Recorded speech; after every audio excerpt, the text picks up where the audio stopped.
Hello, Patrick. Hi, Carmen. Good morning. Good morning. Hi, how are you? I'm good. How are you? Very good, thank you. Good. You must tell me, am I showing my good side or my bad side? It's very important. Now, you can move down a little bit downwards. The computer. Your camera or your computer. Let me just do that. You're like in the. Yep. No. The other way. Oh, there. Perfect. Yes, because you were in the middle, but at the bottom. So now you're bottom. in the middle. You're okay. Fantastic. Yes. Excellent. Yes. And I already started the live streaming. Cool. So that we are not running last minute. Fantastic. So if you want to test it, you can click on the link that I sent, or I can send you the link to access. Yeah, I will ask our secretary to do that for me, that she can check the YouTube Okay. channel, whether it's working or not. Yeah.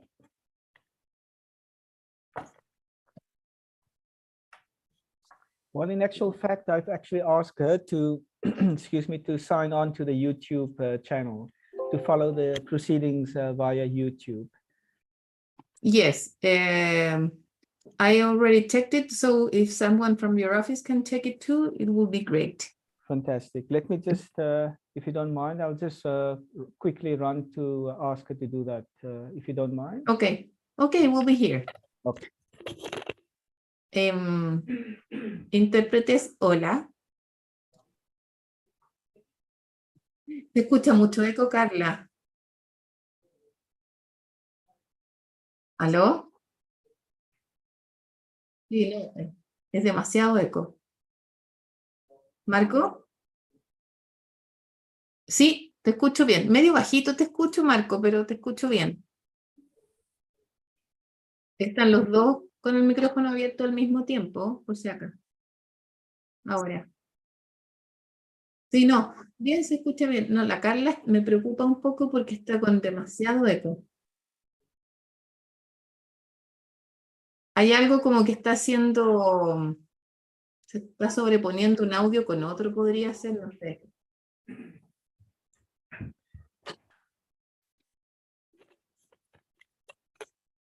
Velo para solucionarlo, porque igual si no, tiene que partir Marco de todas maneras hasta que lo revise. Okay, Carmen, they are, both of them going to try to connect to Marco, the YouTube. ¿tú estás en inglés? ¿Marco?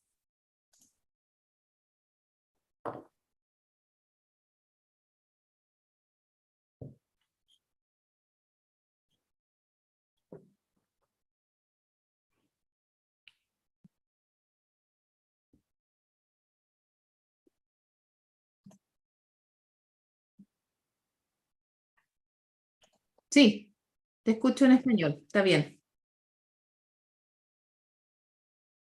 ¿Ya? ¿Está todo bien? ¿Escuchas bien? ¿Escuchas bien a Patrick? Que es lo más importante, que escuches bien a Patrick. Ya.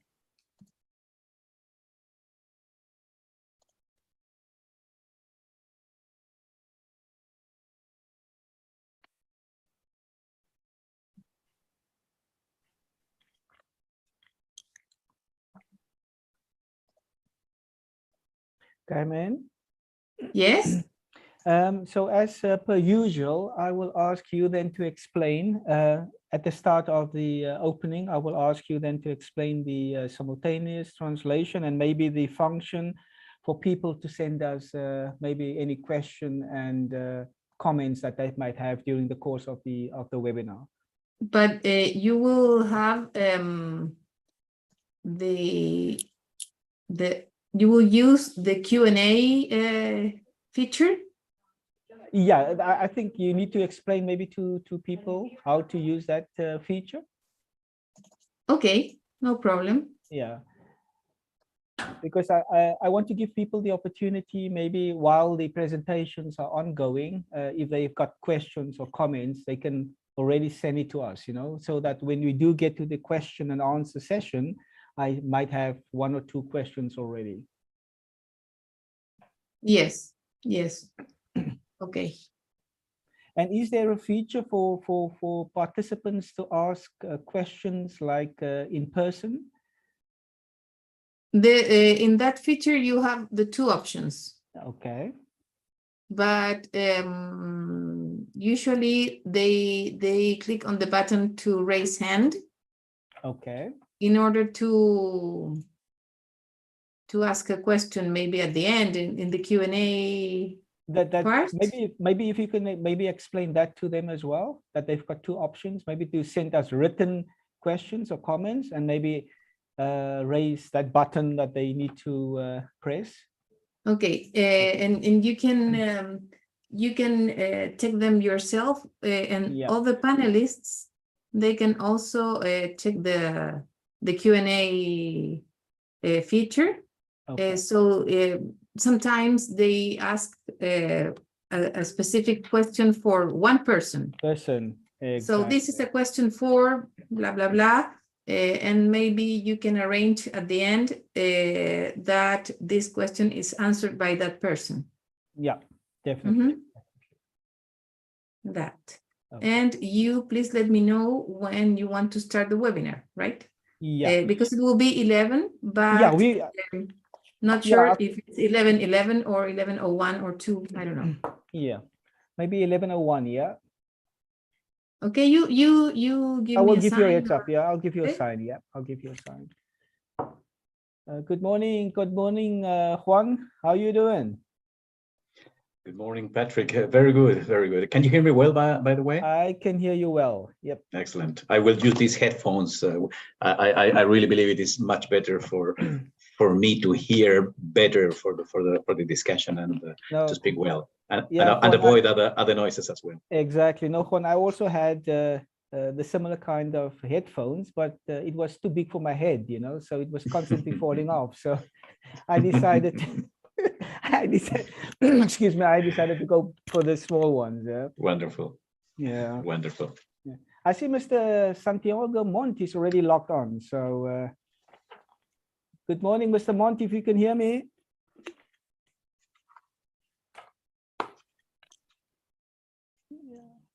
I think he probably just logged on. Mr. Mont, are you there? I will send him a message. I'm not sure what is happening. I'm still waiting for the presentation of the first presentation, Juan. I haven't received anything. Actually, I received it yesterday. Yeah, let me double check. I had both presentations. How did you? Oh, maybe you forgot to copy me. It is possible. Yes, Mr.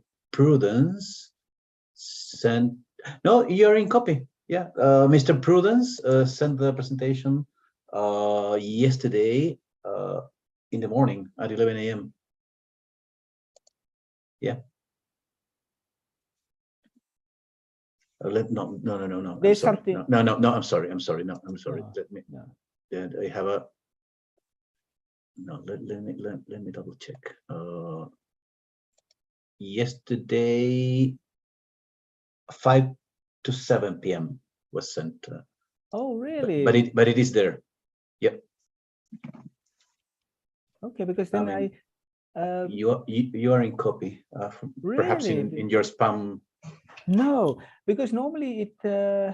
But we've had some issues with our ICT system lately, and even some emails that I sent to people like a week ago, they only received it like yesterday. Okay. Yeah. Is it possible for you maybe to send it to me, or maybe to send it to Carmen, the copy in the meantime? Yeah. To whom? To yourself? Who else? To Carmen Mundo Chile, Carmen. Let Oh, me send it to me, check. then I'll send it to I will. Just one moment.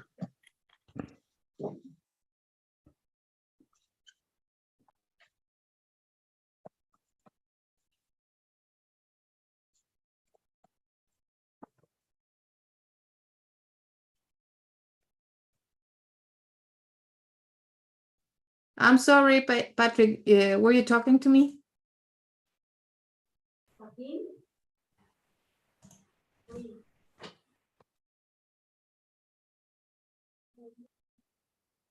I can hear you. Sorry, Carmen, we are trying to get you a copy of the first presentation. Apparently it was sent, but it didn't come through onto my system. But Juan said that he definitely got a copy. I have just sent it to you. However, it is quite heavy. It is 33 megabytes. Perhaps that is the reason why you did not receive it. Yeah. But what is your email, Carmen? But I'm not sure the interpreters will be able to receive it. Okay. Maybe if you send it via WhatsApp to Patrick or to myself. Okay. It would be better. I will write down my mobile in the chat. Okay? Just give me a second. There you go.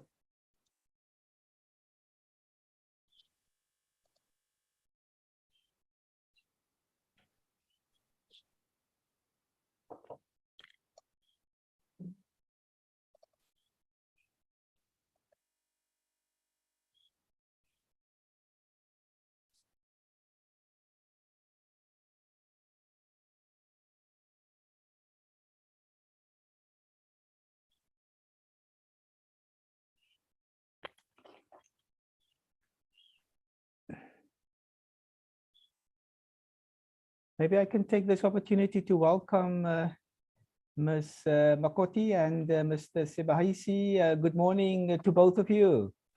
Hope you're doing well. Yes, good afternoon from Johannesburg, South Africa. A very good afternoon to you. How's the weather like? Good afternoon from Seychelles. Oh, you on the island? Yes, I'm on the island. So I can assume, that you the banner at the back is just to cover the ocean, huh? You're sitting on the beach. Yes, that one is the beach. Exactly. Yeah.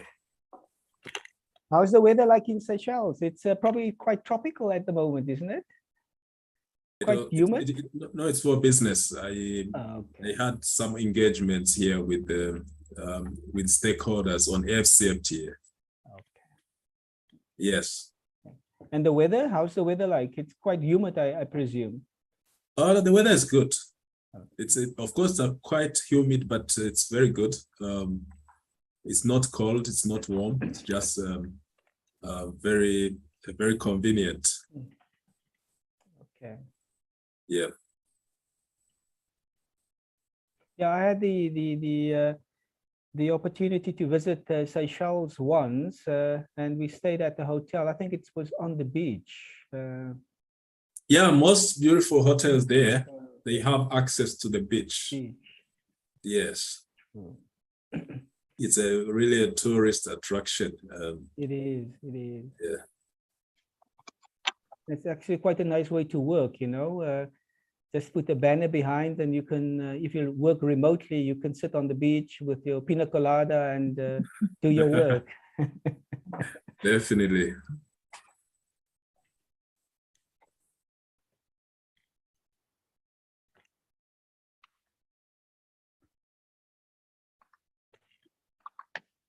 Maybe I'm just going to try to remind the ambassador so that we can start exactly at 11 or maybe 1 minute past 11. I'm just going to go quickly disappear for a few seconds.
It looks like we've got the ambassador. Good morning, ambassador.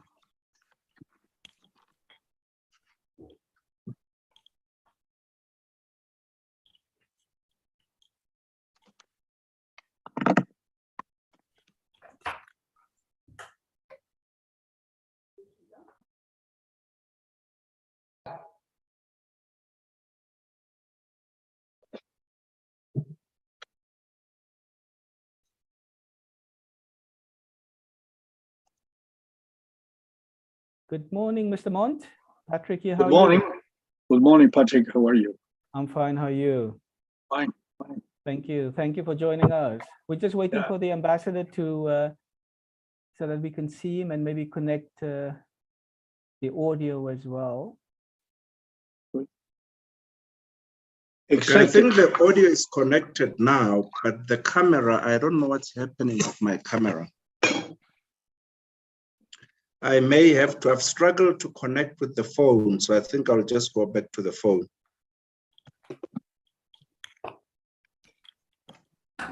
Okay.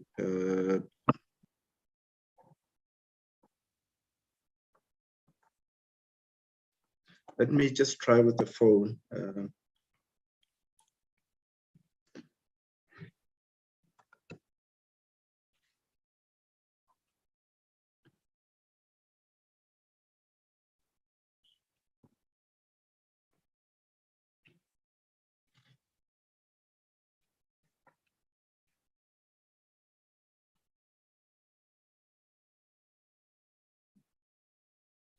Here is. Can you see me on the other side? Yes, sir. We see you clear. Okay, that's much better. Okay, I think I'll switch off the computer.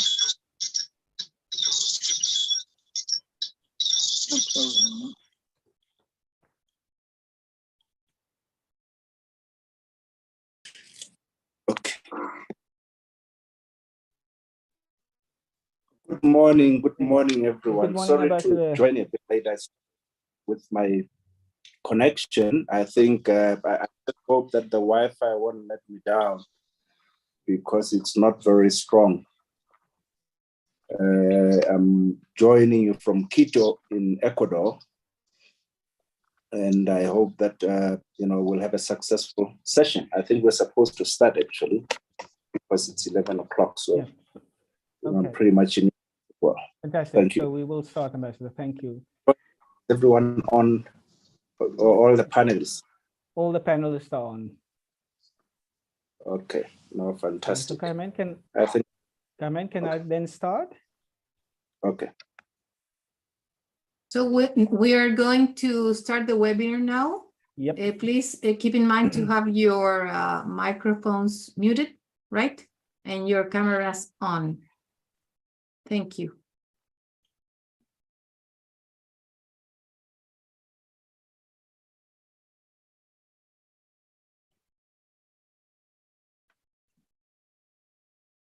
Buenos días, damas y caballeros, those that are joining us in Chile, Peru, Ecuador, and Bolivia. Good afternoon to those that are joining us in South Africa and the Seychelles. My name is Patrick Jacobs. I'm the counselor at the South African Embassy in Santiago. Before I proceed, let me just ask Ms.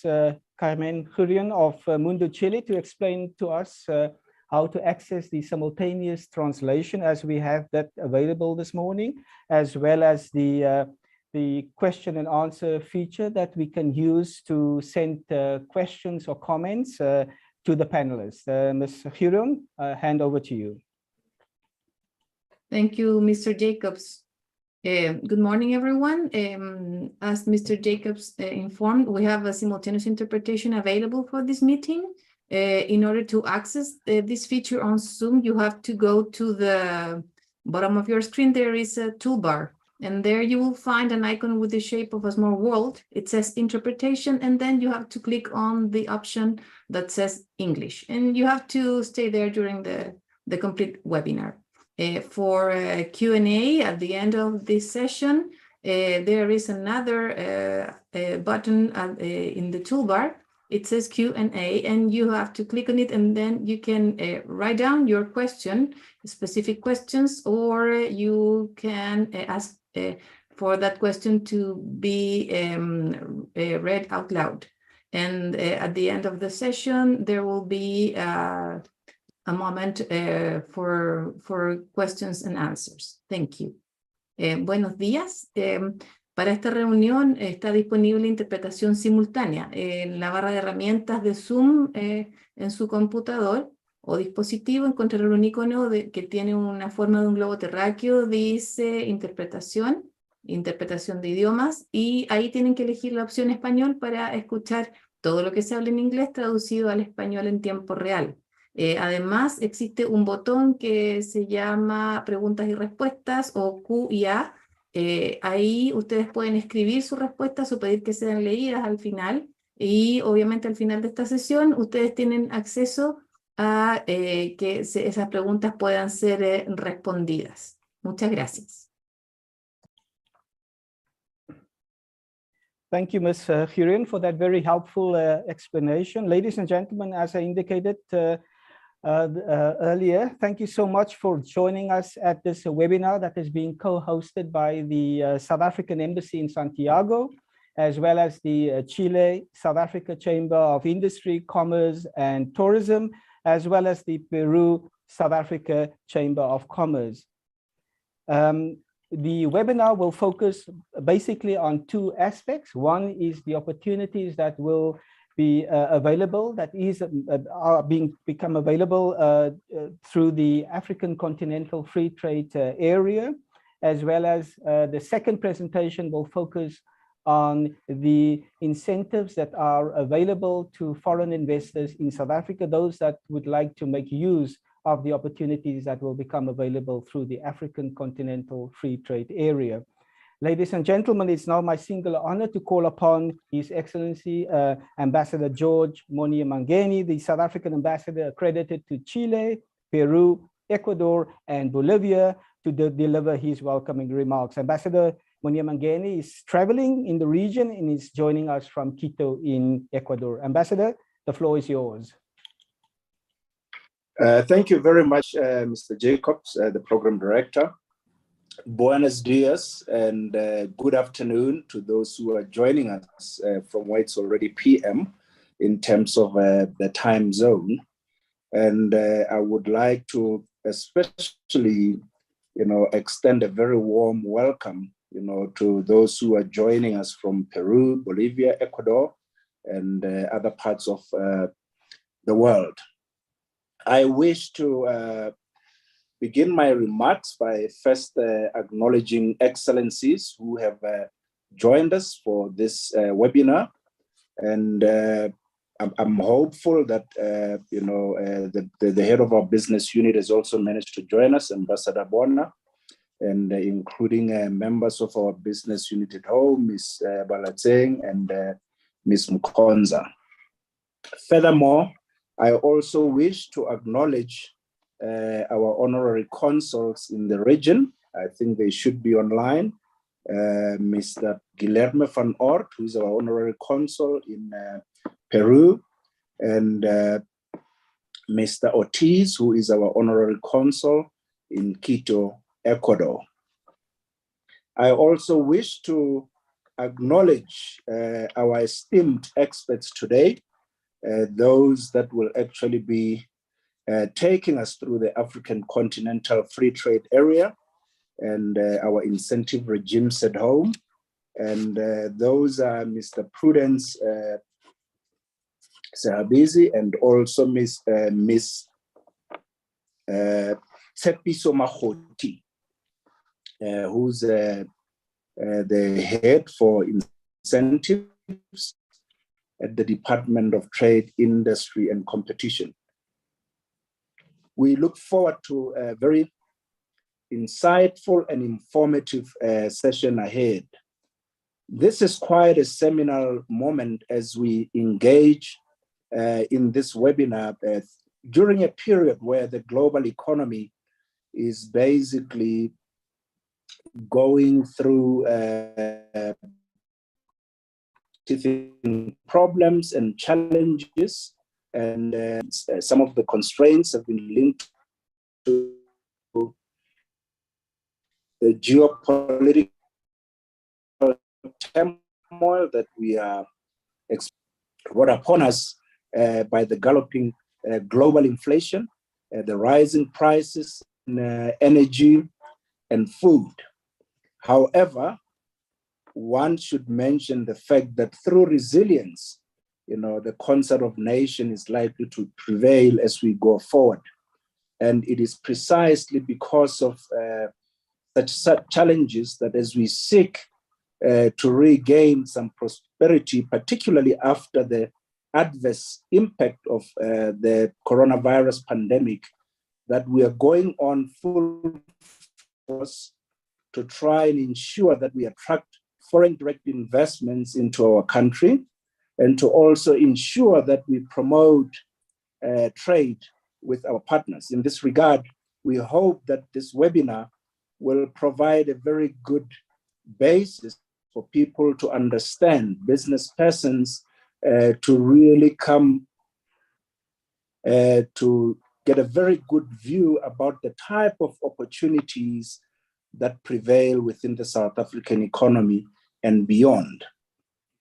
In that respect, we are also hopeful that participants will also get to see the opportunities, both trade and investment, that have been brought by the launch of the African Continental Free Trade Area. This is one area that you will be receiving information about in the next few minutes.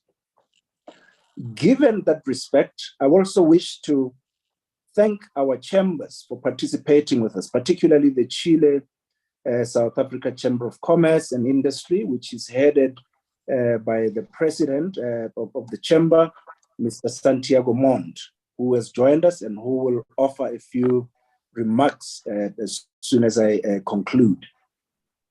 This in itself augurs well as we continue to build very strong economic relations with the region, with the countries that we are accredited to, but generally with the region, also in promotion of South-South cooperation and relation. We believe that by working together, and especially by connecting our two continents, which will play a very key role in global developments in general, this can only augur well for the future, and it can only augur well for the role of the global South in global issues. Without much further ado, I would like to wish everyone a very good proceedings today, and I hope that this is an interactive session, that if there are questions and issues that people would like to clarify at the end of the presentations, we will be able to engage and answer some of those or provide information where necessary. But we believe that this very seminal webinar will contribute efforts, trade and investments in the region. Thank you. Thank you, Ambassador, for that welcoming remarks. Ladies and gentlemen, it's now my pleasure to hand over the microphone to Mr. Santiago Montt. As the ambassador indicated in his welcoming remarks, Mr. Montt is the president of the Chile South Africa Chamber of Industry, Commerce and Tourism. Mr. Montt, I hand over to you. Thank you very much, Patrick. Yeah, good morning. Here in Chile is morning yet still. Let me introduce myself. Well, already Patrick mentioned this. I am Santiago Montt, President of the Chilean South African Chamber of Commerce. Let me say it is an honor for me to welcome all of the attendees to this important webinar. We do believe in the African market and do expect that it represents today and will further represent much more a very significant challenge and source of opportunities for our Latin American entrepreneurs. So the only thing that I can say is that I'm so excited to hear the the description and the opportunities and the main regulation vis-a-vis the private sector in front of this significant initiative of the African countries. Thank you very much.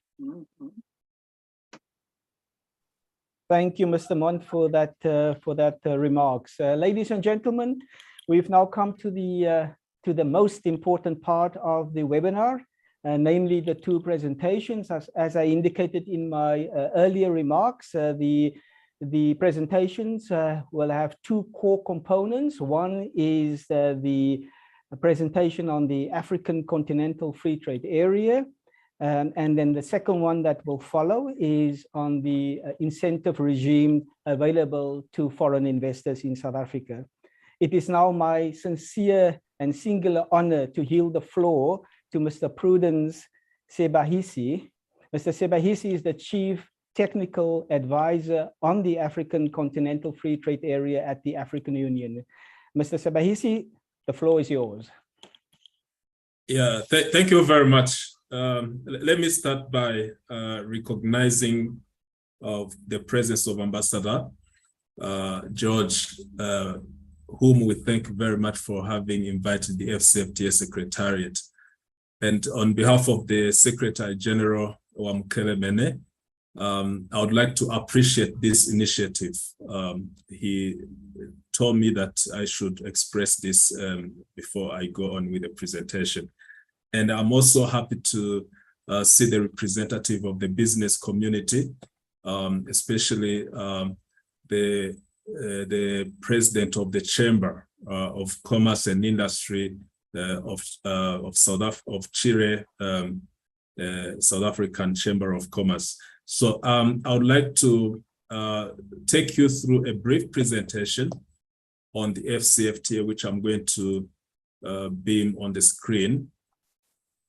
I will take you through it. As you know, the African Continental Free Trade Area is a very big continental agenda, which is more a developmental agenda in nature, even if it's with regard to opening up the market for the continent, opening up the market for business in Africa and businesses from outside Africa. But it is also a continental program that will look for enhancing the productive capacities of the continent. So I will take you through the updates on the AfCFTA, the status of negotiations, the operational instrument of the agreement, as well as the priorities that the AfCFTA Secretariat, together with other stakeholders, are focusing on. Let me start with defining what the AfCFTA is about, so that you understand, by clarifying what are the objectives that we have to achieve, what is the scope, and what is the roadmap to achieve the AfCFTA. Starting with the objectives of the AfCFTA, I would like to emphasize that the main objective of the AfCFTA is to create a single market for the continent, a single market for 55 countries, members of African Union, a single market for 1.3 billion people who are the population of Africa, by ensuring the movement of goods, movement of services, movement of investment, and movement of persons across the continent of Africa. And we can only achieve this by promoting sustainable and inclusive development, ensuring inclusiveness, gender equality, and structural transformation of state parties. And for countries to participate meaningfully in that market, they also have to make sure that they enhance their competitiveness. And by enhancing their competitiveness, which is mainly developing the private sector, they become competitive in Africa's market, but they also become competitive globally. And they will be participating better in the global value chains. Today, Africa as a continent, the population of Africa is more than 17% of the population of the world. But when you look at the size of the economy of Africa as a whole, our participation in international trade is only at 3%, which is a very, very insignificant percentage. When you look at the investments that we attract, our share of investment globally as Africa as a continent, again, is less than 4%. So there is a lot to be done to enhance our participation in the global supply chain, in the global economy.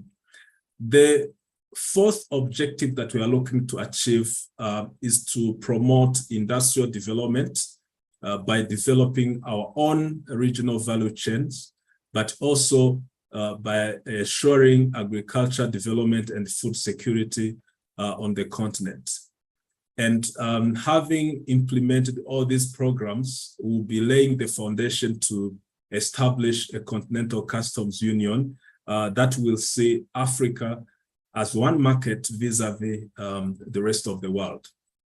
This AfCFTA agreement has a very wide scope, and this agreement includes a number of protocols.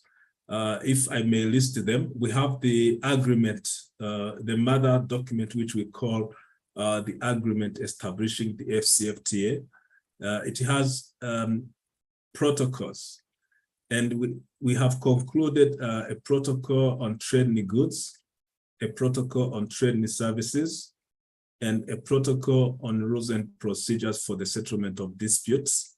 But we also have 3 more protocols that have just been concluded last month: the protocol on investment, the protocol on competition policy, and the protocol on intellectual property rights. So in total, these 6 protocols are available. The only difference is that the last 3 protocols, investment, competition policy, and intellectual property rights, they are yet to be implemented, but they have been concluded. We have 2 more protocols to be negotiated in the coming few months: the protocol on digital trade, the protocol on women and youth in trade. So you can see that in total, we have about 8 protocols that will cement the implementation of the AfCFTA agreement. Then, in terms of roadmap, this has been a journey.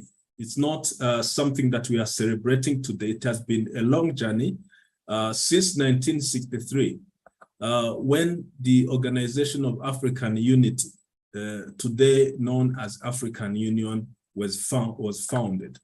The idea was to enhance continental political integration at the time, ensure political liberation of Africa's countries, because at the time most of them were still colonized, or some of them had just got their independence.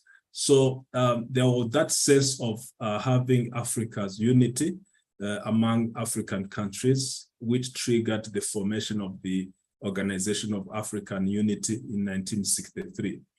Then, as part of the roadmap to continental integration in 1980s, the heads of state again developed another roadmap to ensure economic integration. And this is what is known as the Lagos Plan of Action, which was looking at how can we cement the political integration by economic integration. And through this Lagos Action Plan, a treaty establishing the African Economic Community, which is known as Abuja Treaty, was concluded in 1991. And we can say that the AfCFTA is one of the milestones in the implementation of the Abuja Treaty. In 2018, that's when the AfCFTA agreement was signed.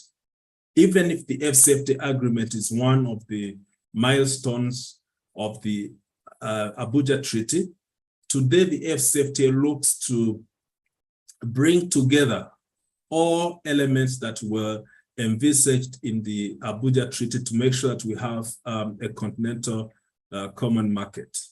And this AfCFTA agreement came into force in May 2019.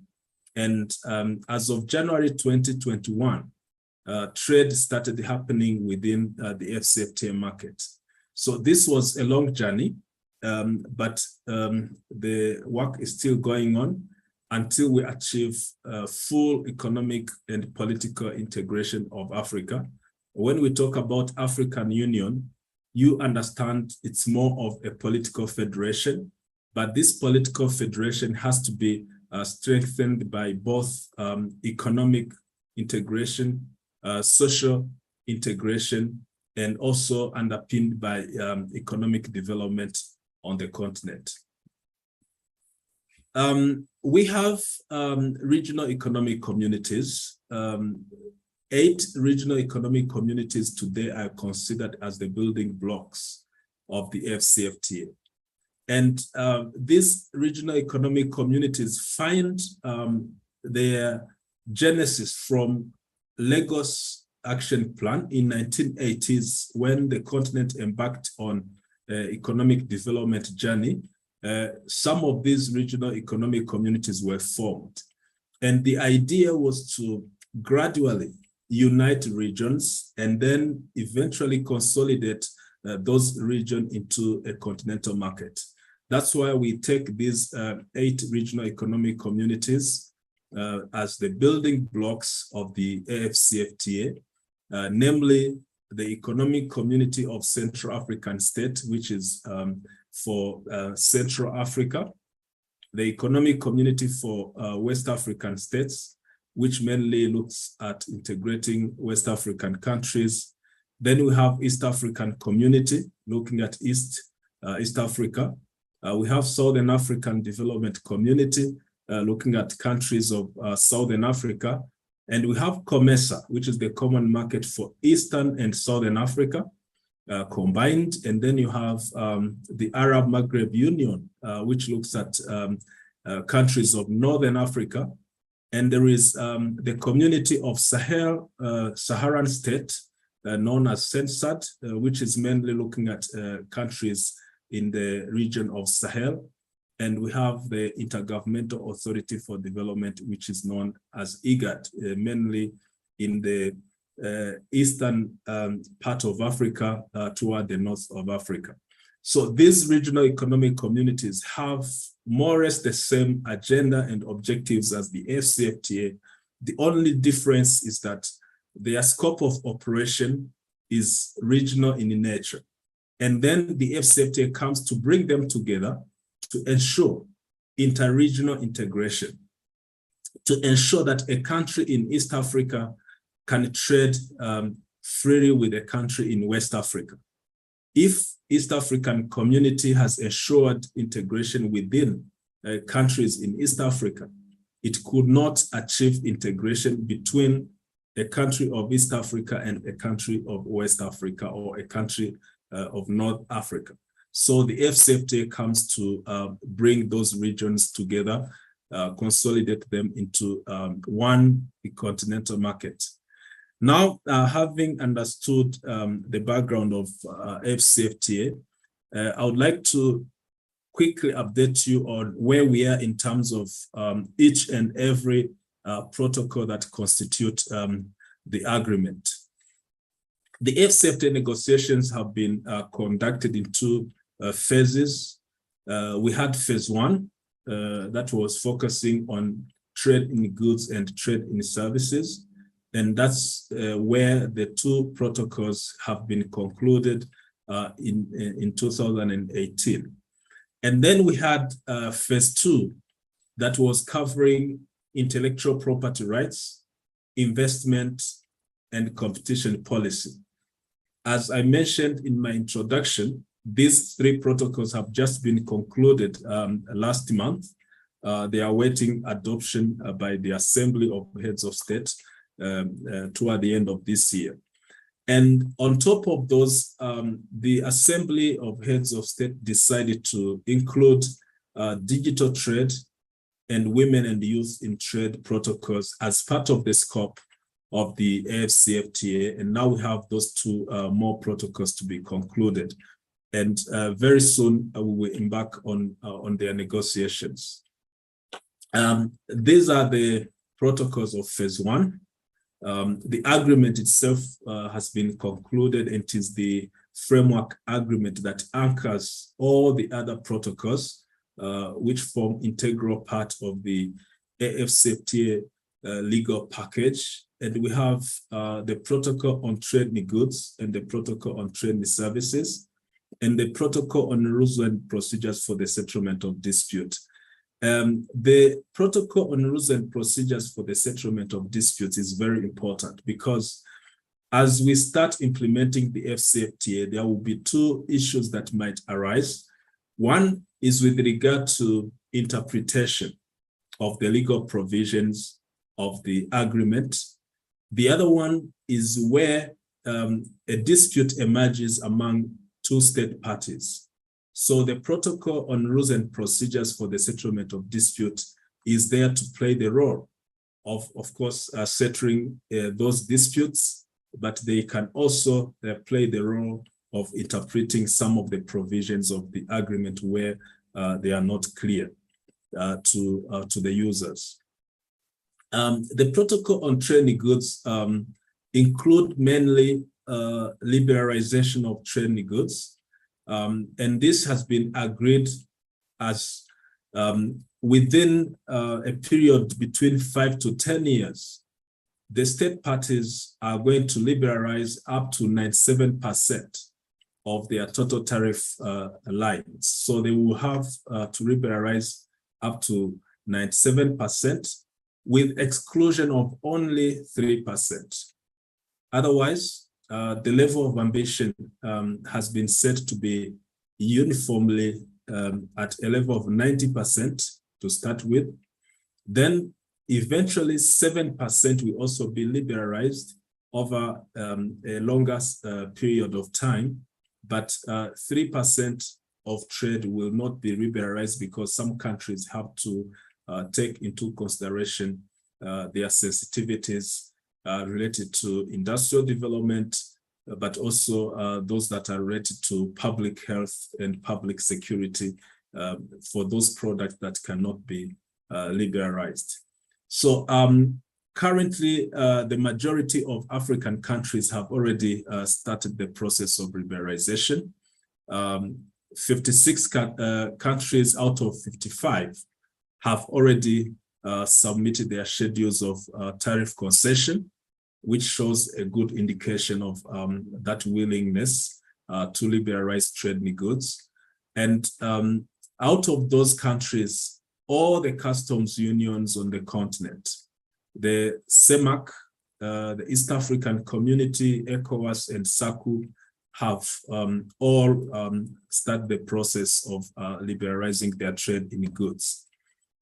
And we have rules of origin, which is part of the package of trade liberalization. Negotiations on rules of origin have been a bit tough right from the beginning.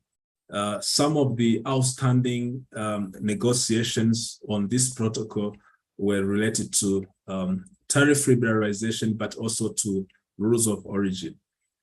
Today, we have been able to conclude up to 8.3% of tariff lines in terms of rules of origin, and only 11% are still under negotiation in only two sectors, automotive industry and clothing and textile.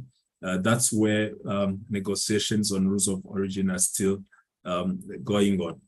And a deadline of June 2023 has been set to conclude those negotiations.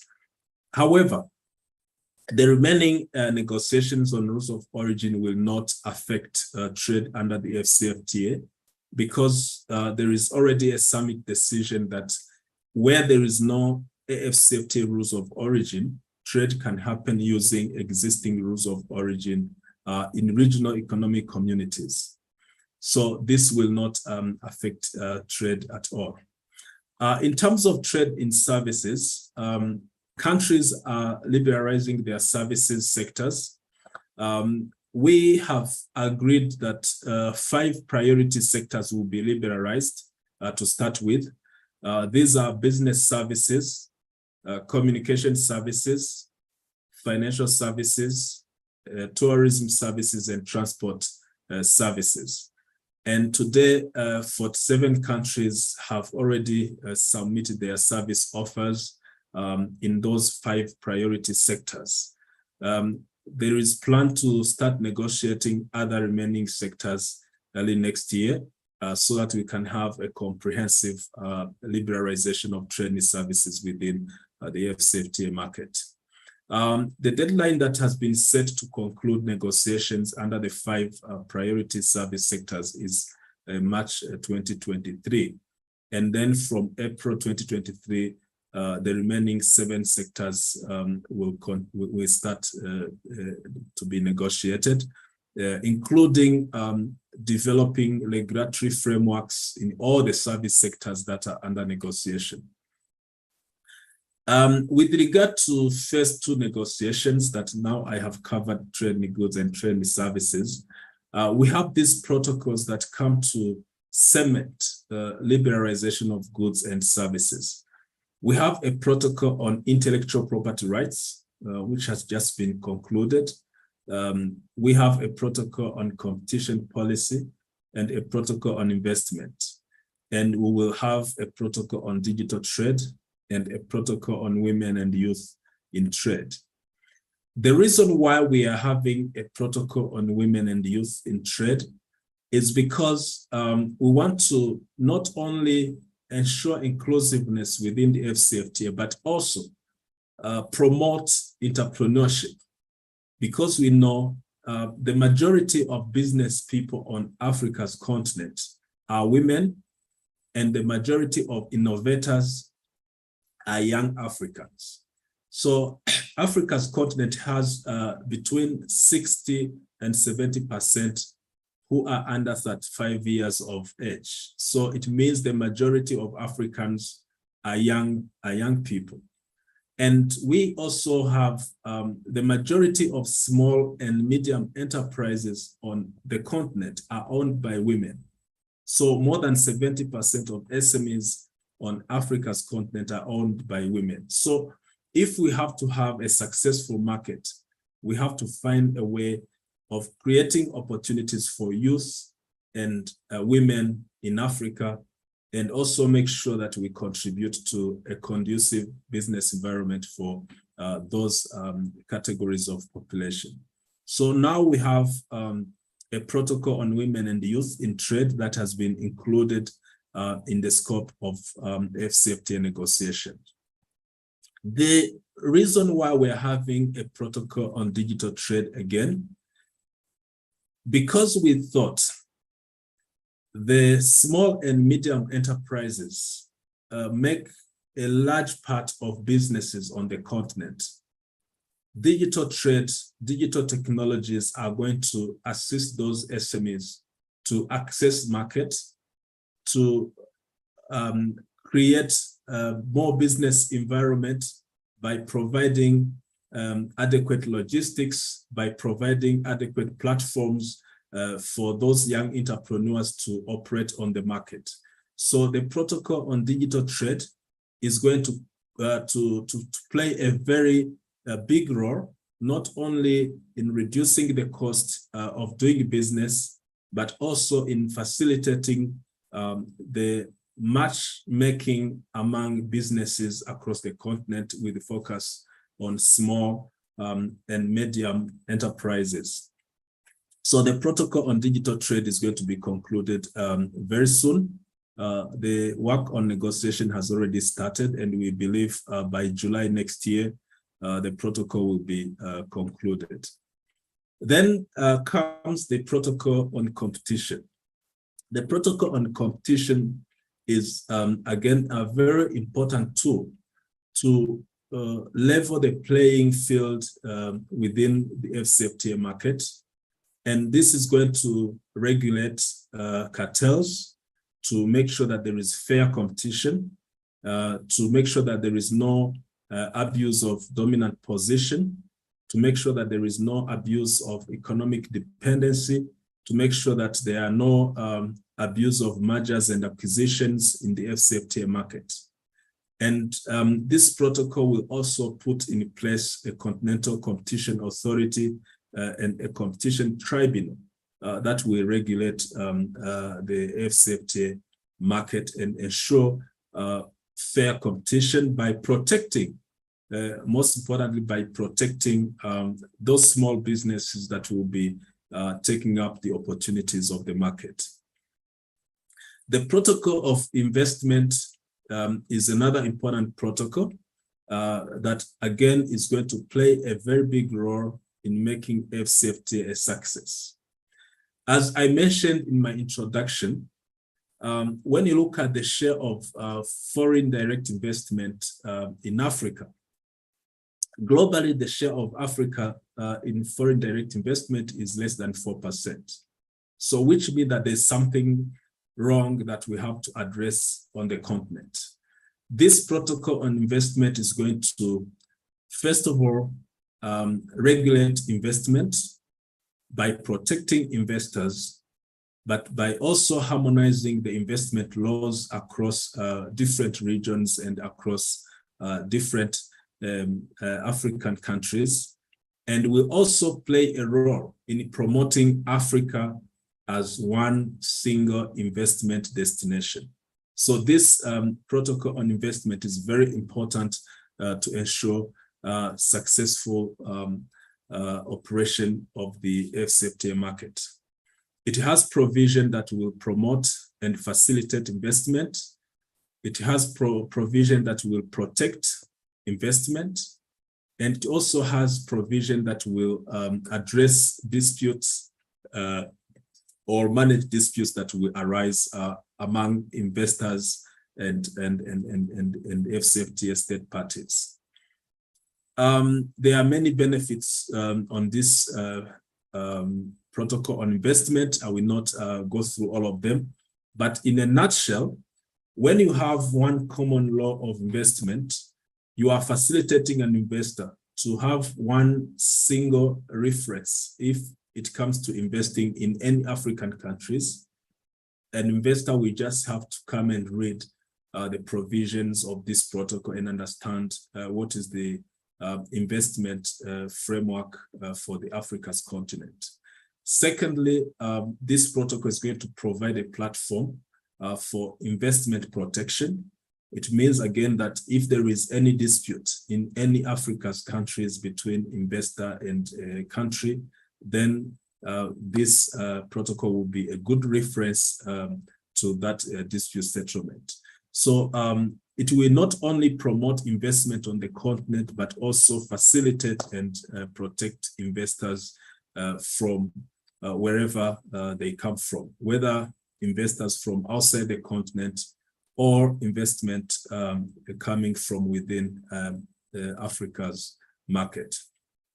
The third protocol, which again is important in terms of promoting innovation in Africa, is the protocol on intellectual property rights. And this protocol on intellectual property rights, it includes all intellectual property categories. It includes, or it takes care of, emerging technologies. It includes trade related to traditional knowledge, traditional cultural expression, and genetic resources.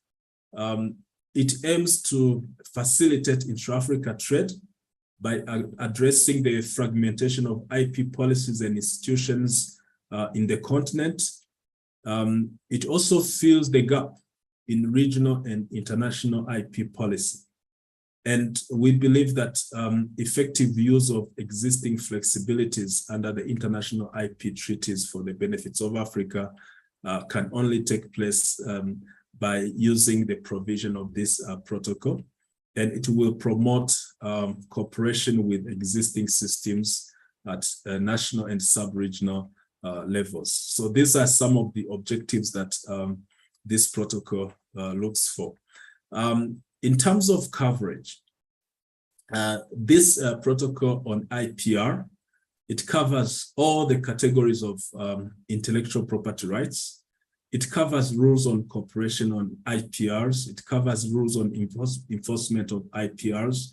It also provides for an institutional arrangement at continental level. It includes copyrights. It includes industrial property rights, and it also includes some sui generis rights.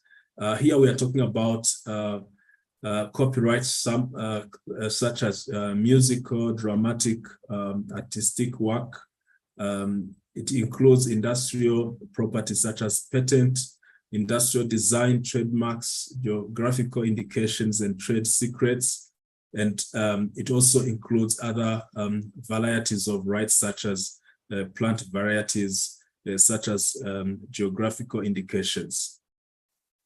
In terms of the content, of course, it has the scope, it has the principles, it has the standards, IPR, it has the cooperation among intellectual property rights, and it also has provision on enforcement of the protocol, as well as institutional arrangement. This is very important because, of course, we have different categories of intellectual property rights that are covered in the protocol, as I mentioned, but more importantly, we are creating one single continental intellectual property rights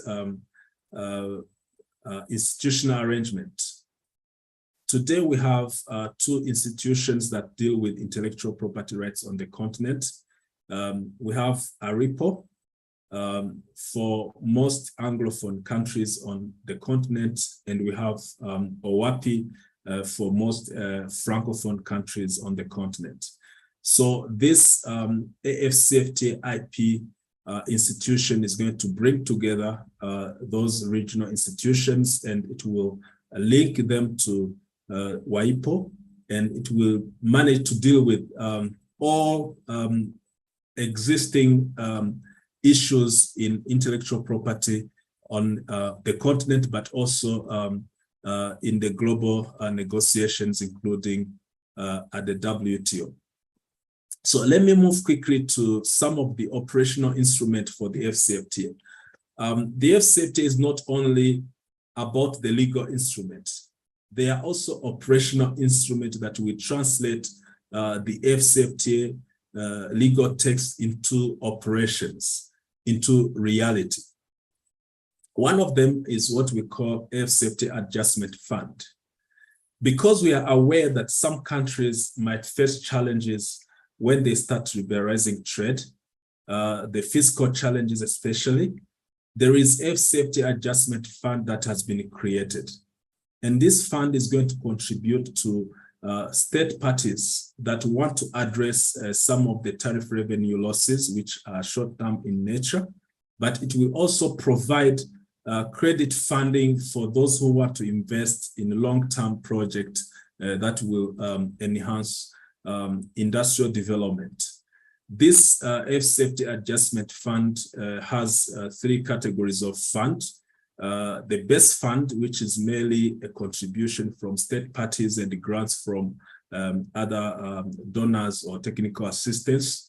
And there is general fund, which is concessional in nature, and the credit fund, where investors will put their money, and then that money will be invested in a lucrative projects and will attract interest rate to those who are lending money.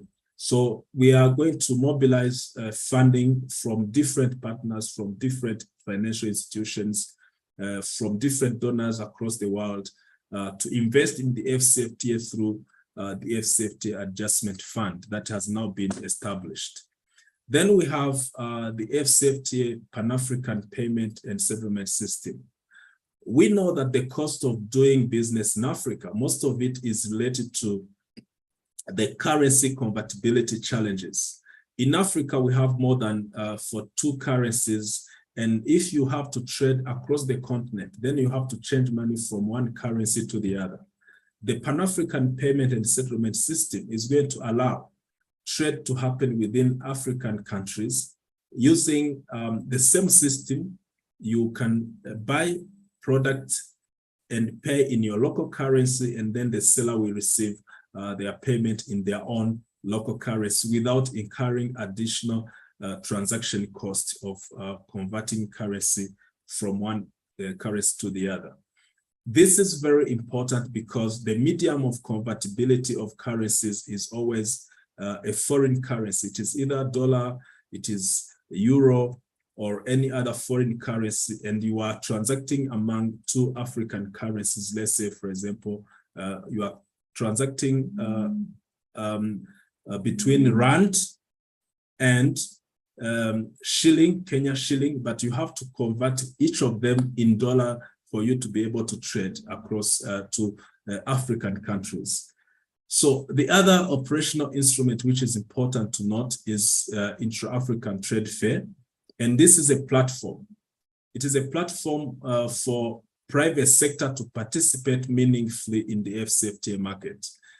Every 2 years, we bring together all the businesses across the continent to share what they are producing, to exchange businesses, to exchange information, to market their products, and we bring them in one country that's chosen on the continent. The first intra-African trade fair was held in Egypt in 2018. The second one was in South Africa, in Durban in 2021. Now the next one will be in Cote d'Ivoire in November 2023. So this intra-African trade fair is again another platform that ensures the participation of the private sector in the AfCFTA market.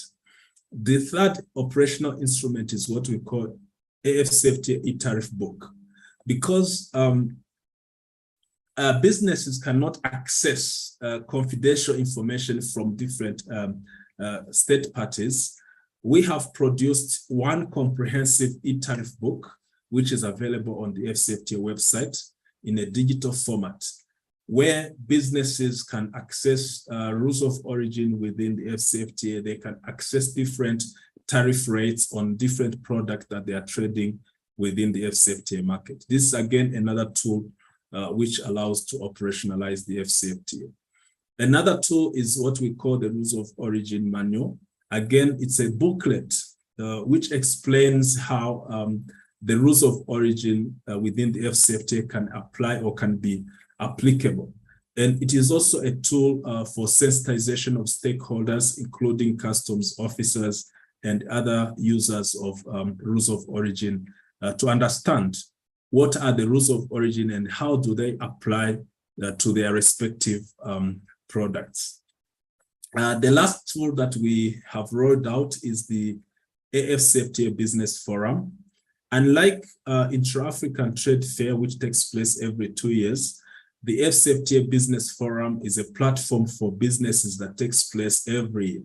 We are looking forward to the next year edition, which will be in March 2023. And we bring together again businesses from all over Africa to exchange the information, to exchange goods and services that they are trading, but more importantly, facilitating the SMEs, small and medium enterprises, to participate in the AfCFTA market. You could have heard about what we call guided trade initiative. Because we know trade can happen on its own, but AfCFTA Secretariat has come up with an initiative to facilitate trade within the AfCFTA. And this means bringing together buyers and sellers. You have a producer of ceramic tiles in Ghana.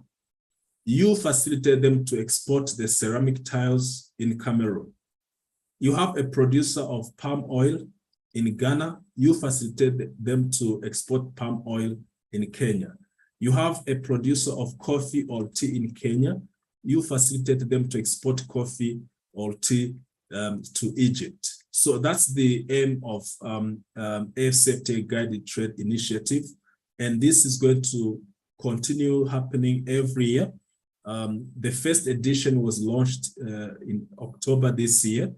and it attracted 7 countries, and we want to roll it out to all the African countries that meet their legal requirement. And the objective of this initiative mainly is to support private sector to facilitate in AfCFTA trade. Some of them don't understand the rules.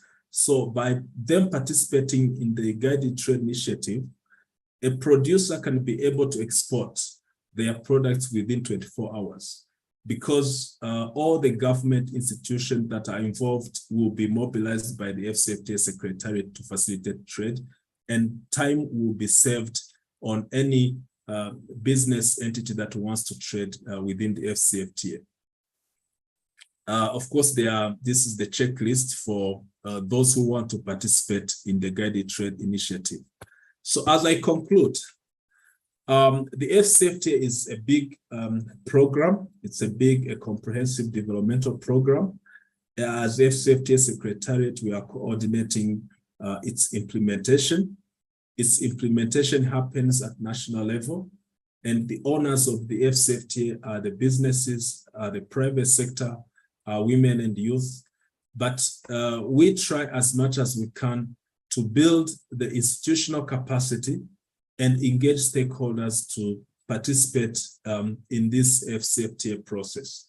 That's why our priority number 1 is to build institutions at continental level, at regional level, and at national level, and also mobilize all stakeholders who are involved to participate meaningfully in the AfCFTA. The second priority is to make sure that we conclude all outstanding negotiations to ensure that there is a policy framework, a regulatory framework, and a business environment that is clear for all businesses. Then the third priority is to engage the private sector by, first of all, developing their capacities, by mobilizing resources to support them, but more importantly, by designing programs that will allow the private sector participation in the AfCFTA market. The fourth priority is related to industrial development of the continent. We have currently identified some priority value chains that have to be developed for us to allow the productive capacities on the continent to be enhanced. We want to support the development of special economic zones across the continent, and also protect infant industries to participate in global market and AfCFTA market. Last but not least is trade facilitation. The AfCFTA component on trade facilitation includes customs harmonization to ensure efficiency, to ensure harmonization of customs laws, to ensure efficiency of ports, to ensure smooth transit of goods, to ensure harmonization of standards, and also ensure harmonization of TBT and SPS measures across the continent, and also eliminate non-tariff barriers. So these are the 5 priorities that we are focusing on now to ensure that AfCFTA is fully implemented and it benefits all the stakeholders, all the participants. So the 4 priority sectors that have been identified for now to enhance industrialization on the continent are agriculture and agro-processing, automotive, pharmaceuticals, and transport and logistics. So these are sectors where we want to attract investment from the start. Any investor who wants to invest in these sectors will get full support and facilitation by the AfCFTA institutions, because according to the study that has been undertaken, these sectors are going to contribute meaningfully to the economy, to the GDP and job creation for Africa. So I have tried to cover a lot in a very short period of time, but also mindful of the time. I would like to thank you very much for your kind attention and patience. Let me pause here for now. Thank you. Thank you, Mr. Sebehisi, for your very extensive overview of the African Continental Free Trade Area. which seeks broader and deeper economic integration, attract foreign investment, boost trade, provide jobs, reduce poverty, and increase shared prosperity on the African continent. Ladies and gentlemen, before we proceed, let me just remind you that you are welcome to send your questions or any comments to us and to the panelists while we do the presentations. Ladies and gentlemen, it's now my honor as I call upon Ms. Tshepiso Makoti, the Chief Director responsible for Strategic Partnerships and Customer Care in the South African Department of Trade, Industry and Competition, to deliver a presentation on the incentives available to foreign investors. Ms. Makoti, the floor is yours.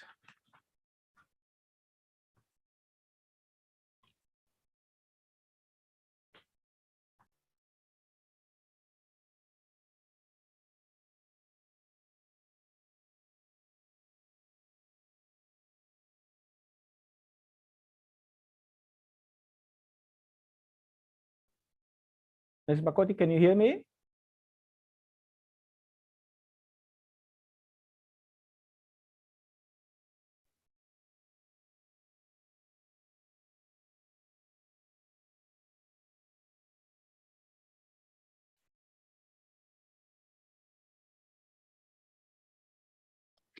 Ms. Makoti, your microphone is on mute.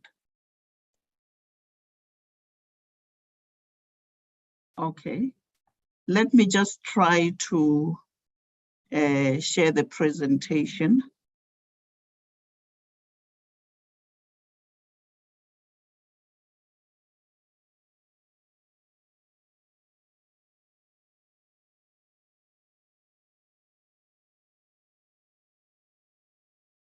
I honestly don't know. I had my presentation now. I don't know where it's gone to now. Suddenly it's disappeared. Can you hear me? Can you hear me? We can hear you. We can hear you. Yes, I had my presentation on. I don't know what has suddenly happened.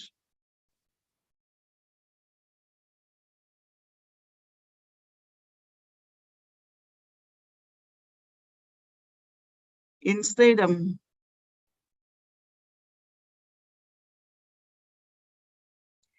can you see the presentation? Not from our side. I honestly don't know what is going on. I really don't know what is going on because I shared and then I put the presentation. Maybe what you can do is to put up the one, even though there are slight changes, put up the presentation that I had actually sent to you.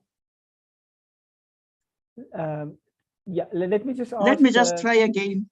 Okay. I don't know what's going on. No.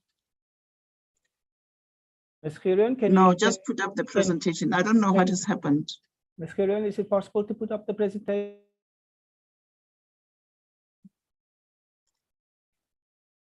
And I will indicate when I say you should move to the next slide, because I don't know what has happened. Ms. Khiron, is it possible to put on the slide?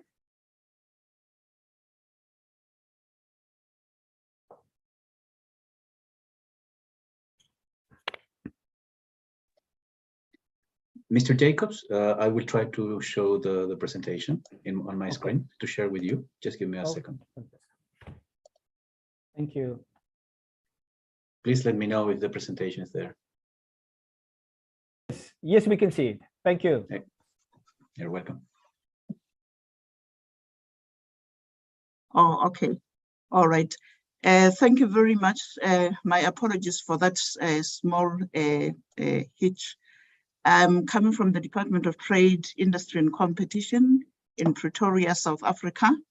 And I would like to welcome you all, starting with His Excellency, the Ambassador, and all people who have joined us on this call. Thank you very much for having set aside time to be with us today. Next, please.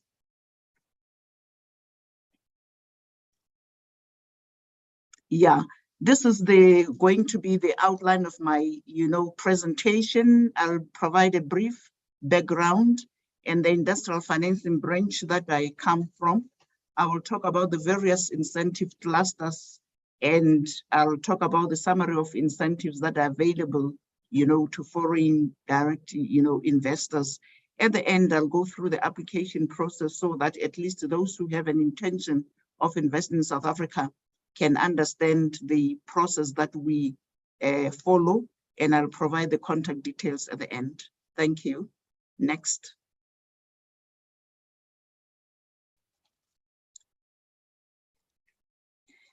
As the Department of Trade and Industry and Competition, one of the key problems that we're dealing with in South Africa is that of poverty, inequality, and unemployment. And when you look at the role that the DTIC plays, you will note that it addresses some of the issues that were raised earlier by Mr. Prudence Sebahizi, in the sense that some of the incentives that we offer actually addresses the issues that he raised.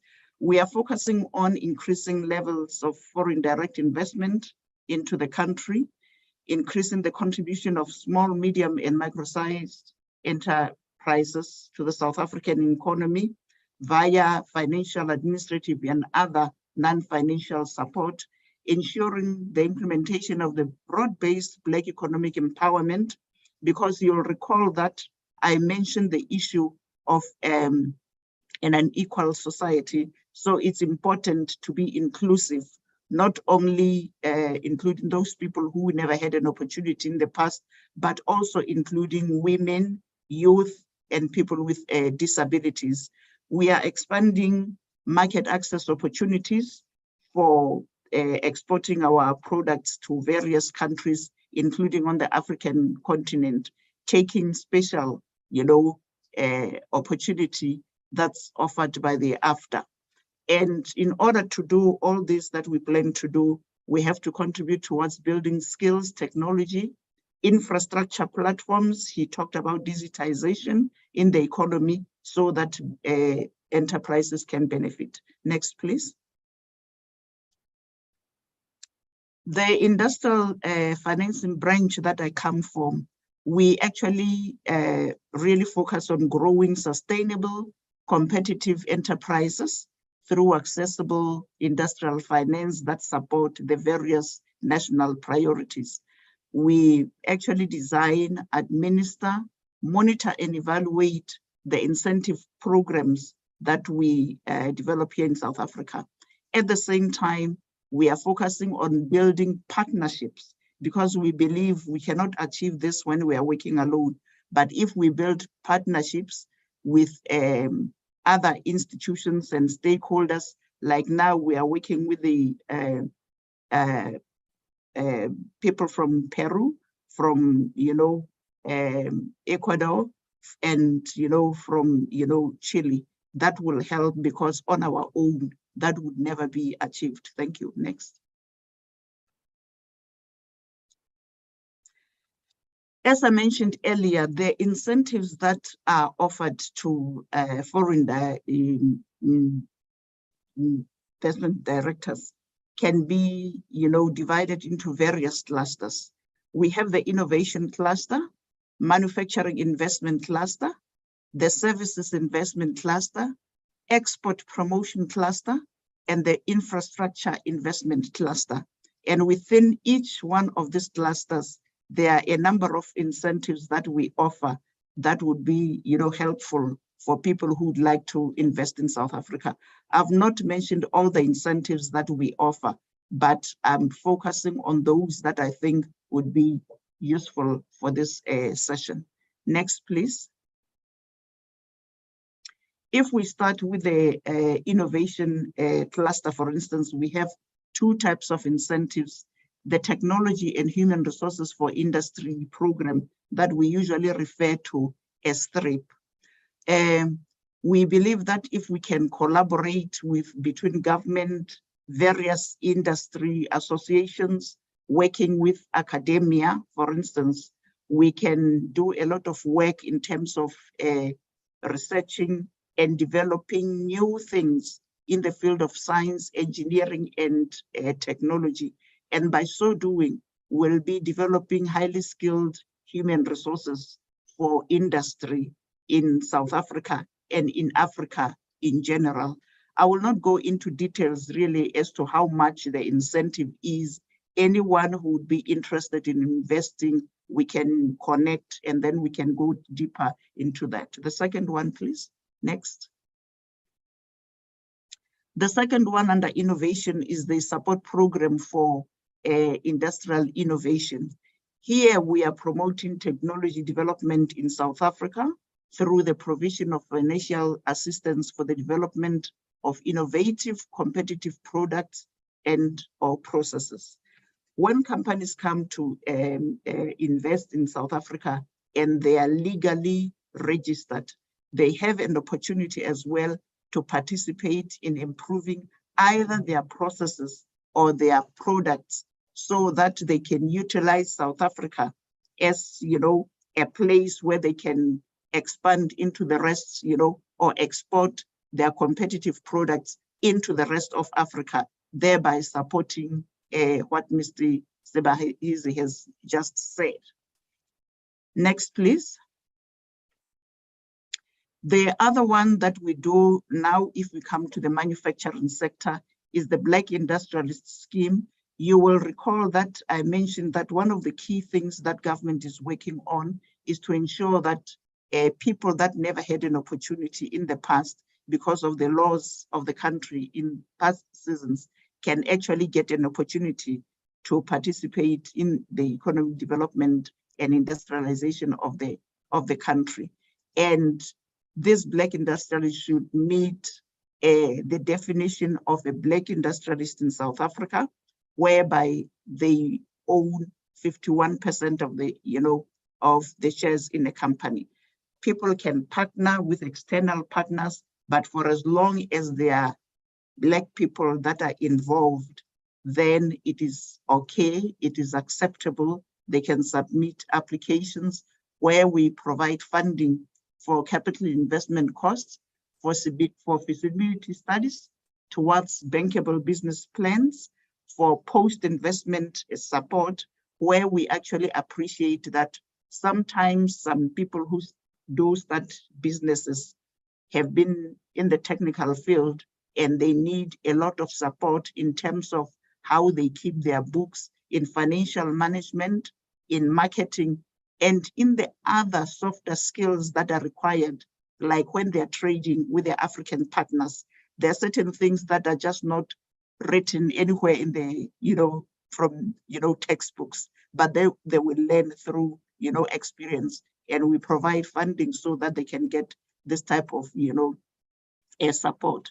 We also provide funding for business development services, where, for instance, a company that would be, maybe for argument's sake, coming from Chile, it's used to, you know, a certain type of climate. And you find that when they come and invest in South Africa, the weather, the humidity, and other things affect their products, so that such products need to be certified, go through compliance issues, and we actually assist so that the products can enter the market because now they are competitive and they are productive. Next, please.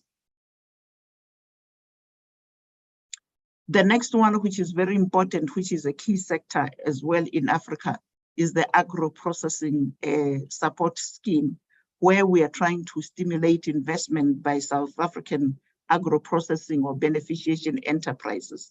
We tend to focus on investments that will achieve increased capacity, that will create employment, which is a very key issue in South Africa, that will utilize modernized machinery and equipment, that will assist with competitiveness and productivity improvement, and that will broaden participation. The type of subsectors that we are focusing on, where we'll actually welcome companies from that part of the world in South America to come and invest in here in South Africa, is in food and beverage, furniture manufacturing, fiber processing, feed production, fertilizer production, and essential oil production. Essential oils can be used in a variety, of sub-sectors. So it would be a good thing actually to have investors coming here in South Africa. The funding that we provide really is for buildings, new machinery, equipment, tools, technology, commercial vehicles that will be used for the business, not for the individual, and any competitiveness improvement costs, because we believe that if the company is competitive in terms of the products that are manufactured, in terms of quality, price, turnaround, they will be able to enter other markets in Africa, not necessarily here in Southern Africa, but they may even penetrate the eastern and western part of them. So when, for instance, Chilean companies come and invest in South Africa, they have that opportunity through the agro-processing support scheme to use South Africa as a base and then expand to the rest of Africa, which is a very big market. Next, please. We also have the aquaculture development and enhancement program, where we are stimulating investment in the aquaculture sector. We support primary, secondary, and ancillary, activities. What is important is that this is one sector where products are really required in the East Asian parts of the world. So if one can come and invest in South Africa and focus on exporting some of the products there, that would make, good business sense. And we just not only focus on fish, but we do crocodiles as well, because out of the skins of the crocodiles, we can develop very big industries, leather, to make shoes, belts, bags, and everything that is actually required. So for this one, the type of funding that we provide is for machinery, equipment, and tools, the bulk infrastructure that is required for this particular industry, buildings, competitiveness improvement activities, commercial vehicles, and for small entrepreneurs, if small businesses want to invest in South Africa, they are most welcome. We also afford them mentorship programs as well. Next one, please. Still under the manufacturing cluster, we have the strategic partnership program that we usually refer to as the SPP, where we develop and support programs or interventions that are aimed at enhancing manufacturing and services supply capacity of suppliers with linkages to strategic partners' supply chains. We are focusing on rather big companies here.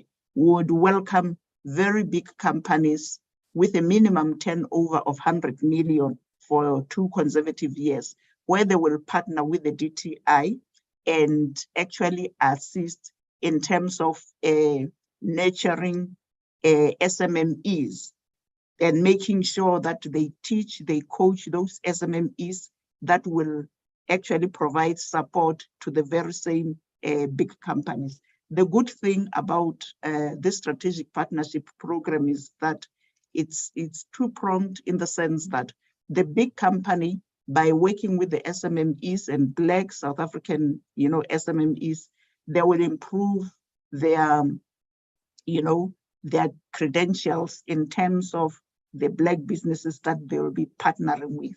But at the same time, while they have done that, they will be developing SMEs in South Africa who will actually feed into the very big companies.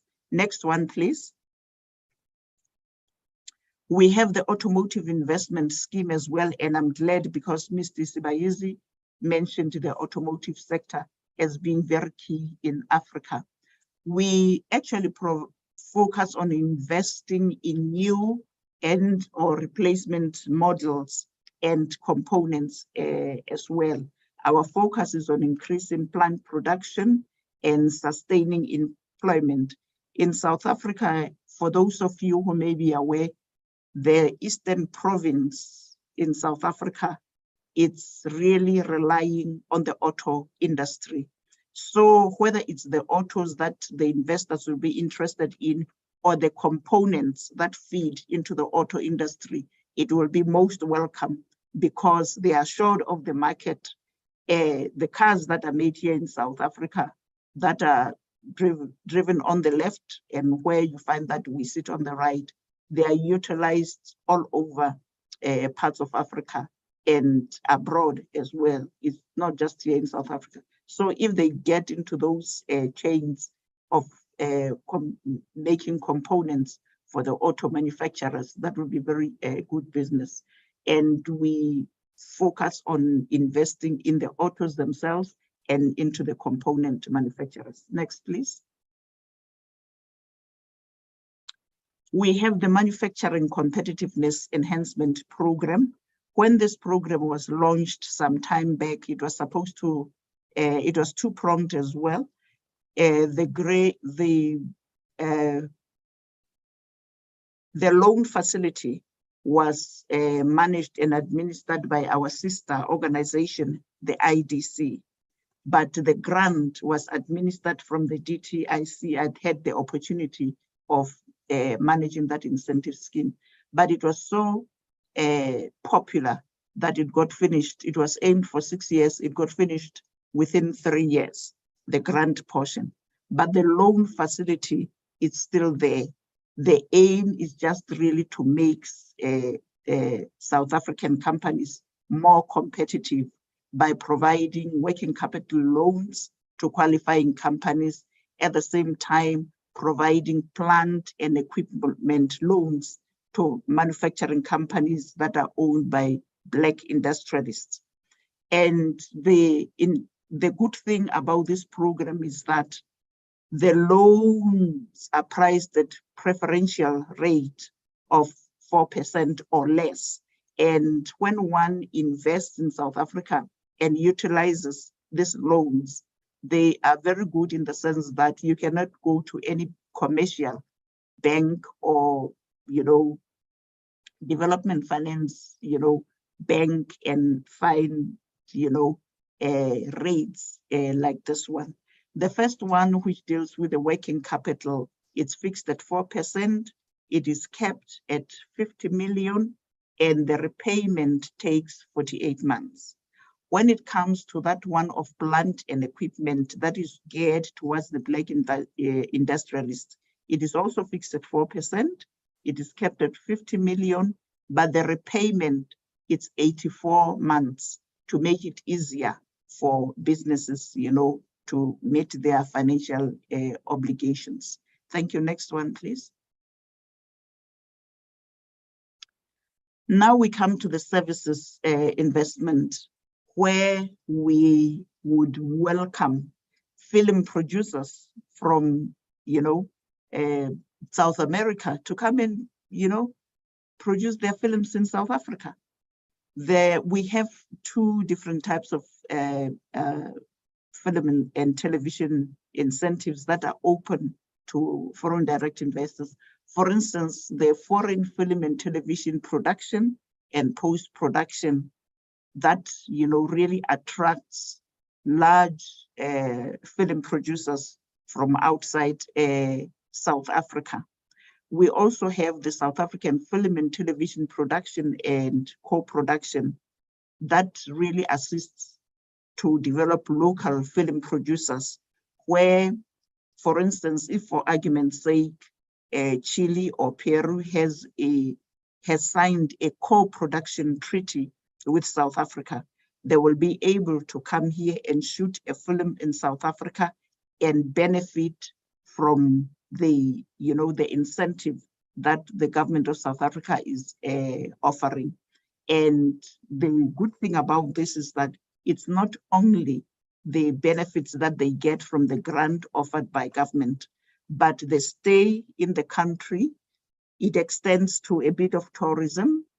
People who will make costumes, it extends to people in the clothing and textile industry, those who will be building the stage and all that. So it's really a wide space where South Africans can partner with external people who are developing films. Thank you. Next, please. The other one under services is what we call the global business services incentives, where people coming from abroad or Africa or anywhere else in the world can invest, in South Africa to create employment, especially for young people.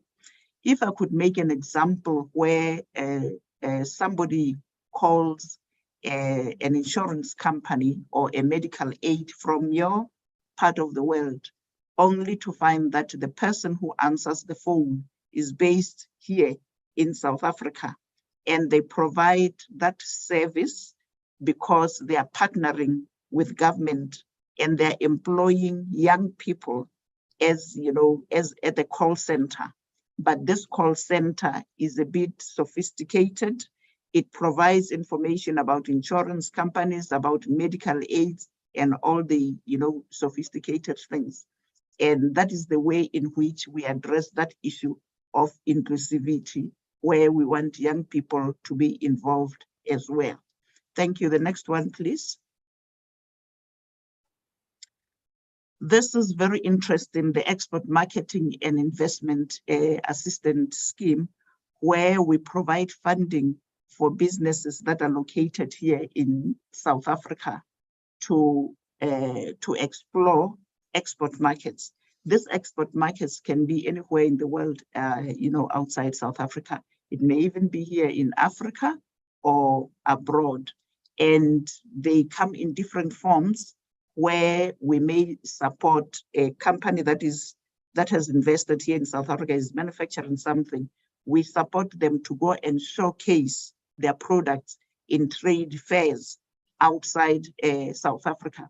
And this is why at the beginning I was saying it is so important to have these investments in South Africa, because you use it as a springboard to the rest of Africa.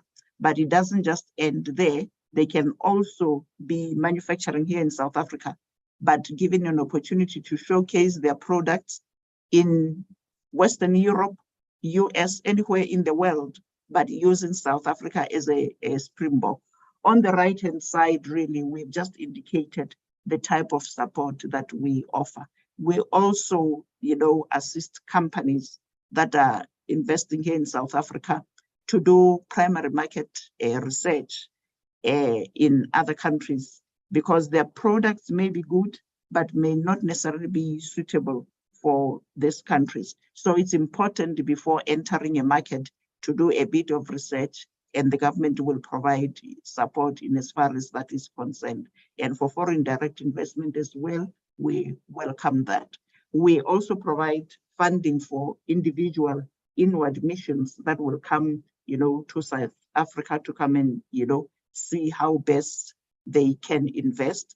We connect them with our other division, Invest SA, that will actually assist them to see how best they can get their permits and all regulatory issues from different departments in the country are handled at one place through one of the divisions of the DTIC.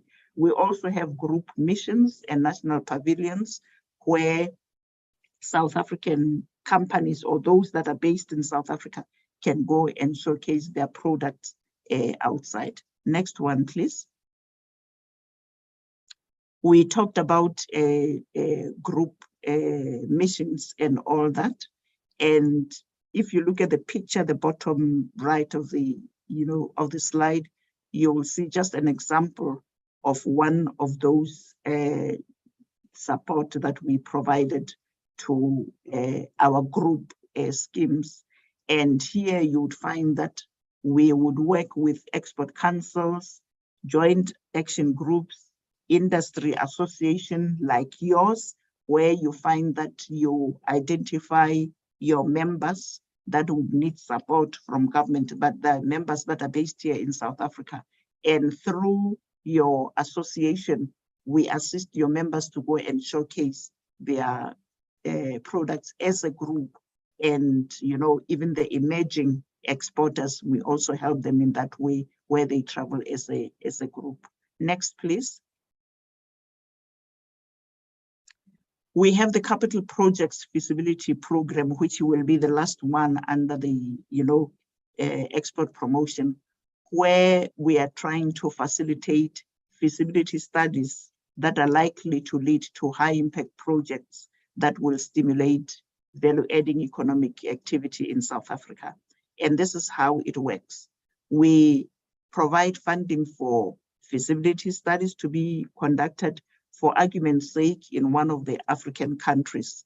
And when that feasibility study is done, is concluded, a viable business plan is done, the company can then go and develop a project outside South Africa, but using materials. It's one of the conditions, using materials from South Africa, which really means that they are indirectly stimulating manufacturing within South Africa and solving that problem of jobs while they are outside South Africa, but using South Africa as a springboard. If this is done outside Africa, we provide 50% of the cost, but if it is within Africa, it will be 55% of the cost. Can we move to the last one? I think the last cluster. Yes, this is the last cluster that we're dealing with, where we are dealing with infrastructure. We have two incentives that we utilize here, the critical infrastructure program. Here we provide funding where we will partner with municipalities, we'll partner with the private sector to put up the type of funding that investors need for their businesses to be sustainable. It may be roads, a bridge, a mini power station, water reticulation, and all the things that businesses need to find in place so that they can make their investments. On the right-hand side, I've just indicated, the type of support that we offer for various things. For instance, for those that will be producing films here in South Africa, you may find that we offer even for the studio to set up a studio specifically for that particular film. Next, please. Next one, please. And I think the last one that we'll talk about, sorry, can we go back one slide, please? Yes, is the special economic zones, where we provide funding to businesses that are located on the special economic zones. And the difference with this particular one is that the businesses that invest in that part of the world, they do not necessarily get money from the DTI, but they derive value from tax allowance. For instance, they have reduced, rate of corporate income tax. We provide the bulk infrastructure that the businesses, require in sense of electrical substations, water storage, sewerage treatment, pumping, and all the things that are required by businesses.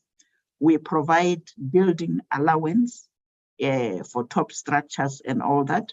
We provide employment, incentive, where they derive value from tax based on the number of people that are employed. And if within the special economic zone, the business is located within a customs controlled area, over and above the tax that they qualify for, they will qualify for additional tax, which really means that they are benefiting a lot for locating in the special economic zone. We have a unit that deals with special economic zones. If businesses are interested in locating in any one of the special economic zones in South Africa, we can connect them and they will take them through the process to understand what the requirements are. And the next one, please. The last but one slide, I thought it is important that I talk about the application process for our various incentive programs that we offer. All the guidelines, all the incentives that we have their guidelines that are specific to them based on the objectives of the various incentive schemes. These are available on the DTIC website under the Financial Assistance tab. So anyone who is interested in applying for incentive, one of our incentives, can go there and get the documentation. And once an application has been sent, it's allocated to a processor who will go through it and do a pre-assessment to check for completeness of the document. And if this is fine, the application will go straight to the technical committee as a way of doing due diligence. And then if everything is okay, it will go further to the adjudication committee. These adjudication committees meet once a month. So it's important that before the due date of the adjudication committee, those applications that are complete, that meet the minimum requirements, are taken to the adjudication committee, which consists of people from the DTI, and some are outside the DTI. They come from the agencies of government, just to provide, a broader view in terms of adjudicating and to show fairness to the applicants. And once an application has been adjudicated, there are three options. It can either be approved, where a letter will be sent to the applicant indicating the terms of, of the approval, when they're expected to start and all that. It can be rejected, and the reasons will be provided why an application has been rejected. Or it may be even referred back to provide some clarification on something that was on the application form. Or it may be something that is picked up from the media about that particular company. So before the adjudication committee starts committing taxpayers' money to this particular company, the company might be required to clarify certain things that were picked up in the media. And once that is sorted out, the company is, it's provided with the funding that it has been approved for. But the difference is that to access funding from the DTIC, the company always has to invest first to show commitment, and then they can come back and submit claims to the DTIC, and then we'll provide funding for those claims to reimburse them. The reason being that in the past, as soon as people were approved for funding, some companies just took the money and never really invested and just disappeared somewhere. So to make sure that they utilize the money for what it was intended for, they have to, invest first, and we reimburse them. Thank you. And the last slide is just to provide contact details for the DTI through the contact center and for international, callers. But the important thing to note is that you go to the DTIC website, and under the Financial Assistance tab, you'll find all the incentive programs that we offer, the guidelines, the application form, and for each and every incentive, you'll find that there are 2 contacts that are provided. If there's need for clarification on anything before submitting an application, you can contact those people either by phone or via an email. That information is provided for each and every one of our incentive schemes. On that note, thank you very much. I will welcome comments or questions.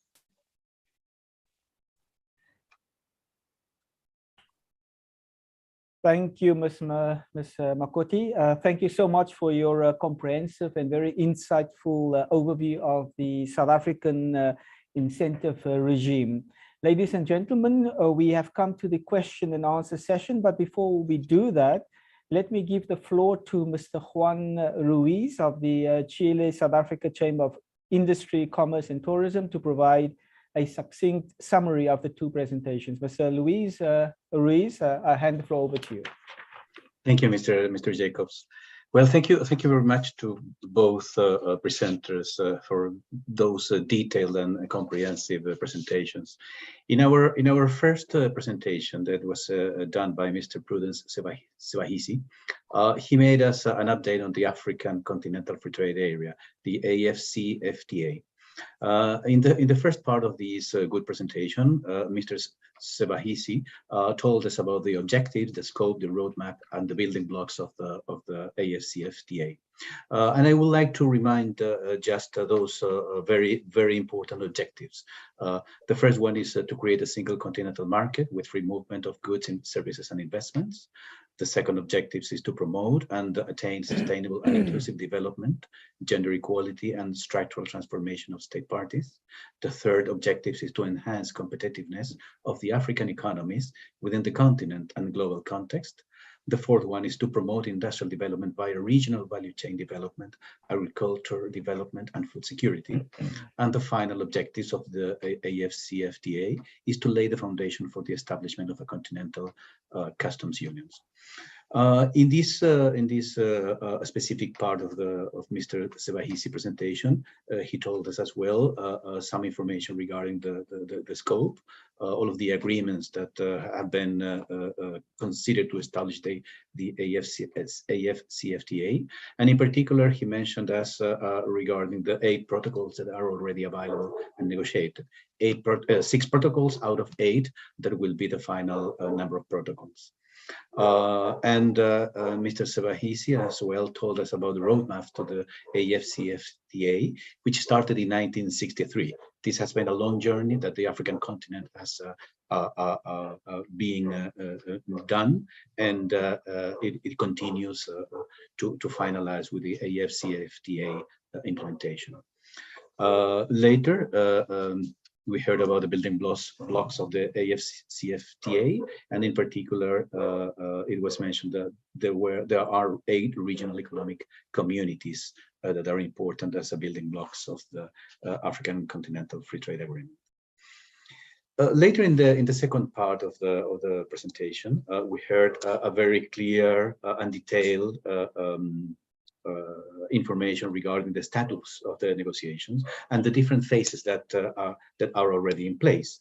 In the phase 1, the negotiations cover trade in goods and trade in services. In the phase 2, the negotiation covers the IPRs, which are the intellectual property rights, investment, and competition policy.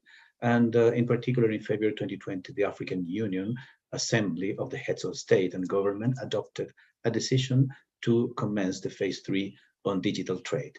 And immediately after phase 2 negotiations in February 2022, women and youth in trade protocol was added to the scope of the AfCFTA.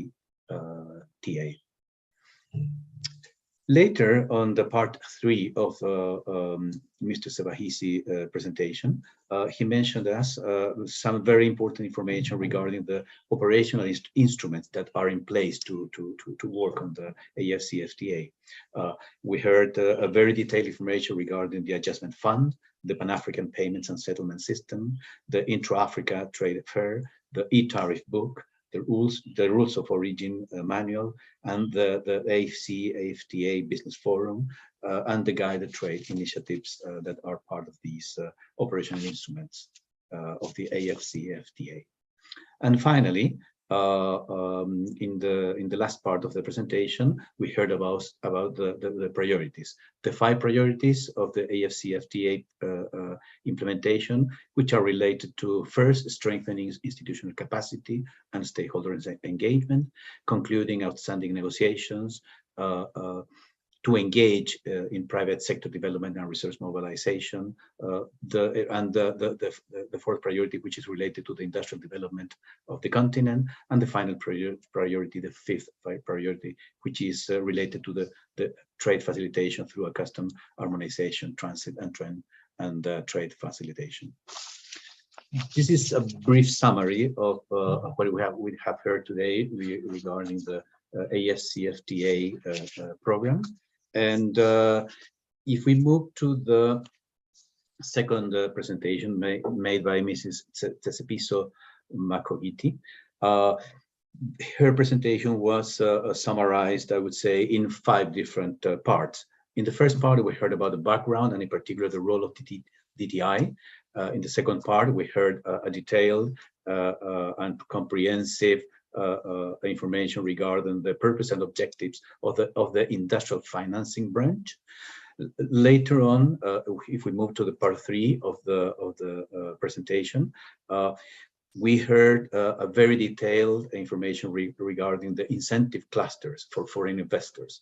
And here we heard about the innovations cluster, the manufacturing investment cluster, the services investments cluster, the export promotion cluster, the infrastructure investments cluster that have been already in development in South Africa to motivate, to incentivize foreign investors to come to South Africa and use South Africa as a place to enter to to expand the market in Africa. In part 4, we heard a detailed information regarding the summary of incentives. It was just a summary because as Mrs. Makogiti has mentioned, she has focused just on the most useful or the main that were most useful for this session, because there are many other, and I'm not going to enter into detail of any of these incentives, but all of these incentives program are available for external investors. And finally, on the part 5 of the presentation, we heard a detailed description of the application process, including the application, the basic evaluation, and the adjudication process for an investor that want to enter to the South African market, and from here to expand to the African market. Thank you, Mr. Jacobs. Thank you, Mr. Ruiz, for that very useful and to the point summary of the 2 presentations. Ladies and gentlemen, we've come to the question and answer session. I see that we do have 2 questions so far. The one relates to the African diaspora, and I think both questions are for Mr. Sebahisi. And the one relates to the African diaspora, as I indicated, and the role and the contribution of the African diaspora as one of the critical building blocks in the implementation of the African Continental Free Trade Area. And then there's one on the AfCFTA. Again, it's about the custom union. And the question is, the AfCFTA is a custom union, as you mentioned at the beginning of the presentation. Have you considered how this custom union will be reflected on 1, the installation of a common external tariff, and 2, the previous FTAs of African countries with third countries out of the region, and thirdly, the future bilateral negotiations with third parties? Mr. Sabis, I will hand that 2 questions and I'll hand the floor to you. Yes, thank you very much. Let me, of course, thank the participants for the very useful question that they have put in the chat box. Let me start with the one of African diaspora as part of the critical building block. Whether it is a building block or not, the diaspora is considered by African Union as the 6th region of Africa, because the geographical regions of Africa, we have Southern Africa, Western Africa, Eastern Africa, Central Africa, and Northern Africa. Then the diaspora is considered as the 6th region, comprising all Africans living abroad. So there's no question about a diaspora being or playing a key role in the implementation of the AfCFTA. The reason why we call regional economic communities the building blocks is not about their geographical location. It's about the objectives that they have and the mandate that they have to integrate the continent. So if you look at the objectives of most regional economic communities are to form a common market, are to integrate economic factors of production, and also facilitate movement of goods, services, capital, and persons across the continent. So that's the reason why we call them the building blocks of continental integration. Once you have integrated the region, then you can consolidate those region into one continent. Now, when it comes to diaspora, I would rather suggest that the Africans living abroad should play a very important role in the implementation of the AfCFTA. They can play a very important role in terms of facilitating, in terms of participating in trade, in terms of investment, in terms of investing in the AfCFTA market. So there is a lot that the diaspora can do in a cross-cutting manner, not looking at them from the geographical point of view, but rather looking at them from the key stakeholders who would participate in the entire implementation of the AfCFTA agreement. And we have that in mind. Of course, on each and every aspect of AfCFTA, we are ready to engage African diaspora. Then let me move to the question on customs union. The ultimate goal of continental integration is to create African economic community. African economic community is more than a customs union. We talk about a customs union when we consider Africa as one single customs territory in terms of movement of goods. But the AfCFTA is more than movement of goods. The AfCFTA is about movement of all factors of production, including movement of capital, goods, services, and persons, but also including all economic policies that will support that movement. When it comes to a customs union, it will be one of the milestones that we envisage to achieve once we have a comprehensive free trade area across the continent. Then we would have ensured free trade among African countries, and then we'll be looking forward to having one common external trade policy with regard to trading with the rest of the world. And that's where the need for a common external tariff will come. Today, all countries and customs union on the continent apply their own tariff with regard to goods coming from outside the continent. But when we reach a point of having a customs union, then we will think about one common external tariff for all African countries. We will take Africa as one single customs territory, and modalities to establish a customs union will also be negotiated, and the common external tariff will be agreed on. Then once we reach a customs union, what happens to the previous FTA of African countries? This means that we will enter a process of harmonizing our common, our respective trade policies with regard to the rest of the world. What will happen if a country like Mauritius has signed a free trade area with China? Then Mauritius becomes a member of African Customs Union. It means that wherever products come from China entering Mauritius would have entered the entire continent by the virtue of having one single customs territory. So the modalities on how the goods will be moving across all African countries will have to be laid out. Either all the free trade areas with the rest of the world will have to be harmonized, will have to be reviewed and harmonized, so that for the future, then moving to the third question, the third sub-question, for the future FTAs, then they will have to be negotiated as a block. So if we have a customs union, then there is no single country that can conclude FTA with a third party without doing it as a group of African countries.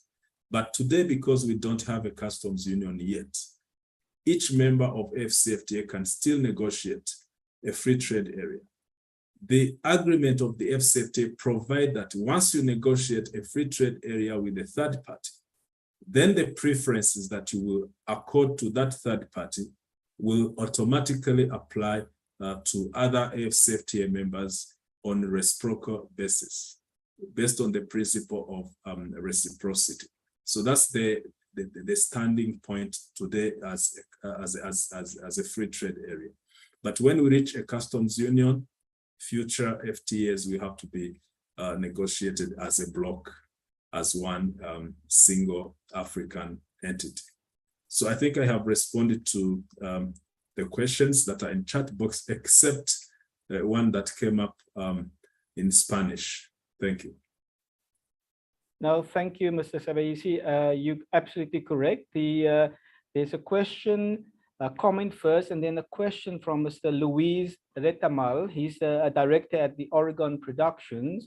And I think the question relates, is for Ms. Makoti, relating to whether there are incentives available for foreign investors who would like to invest in the entertainment industry in South Africa.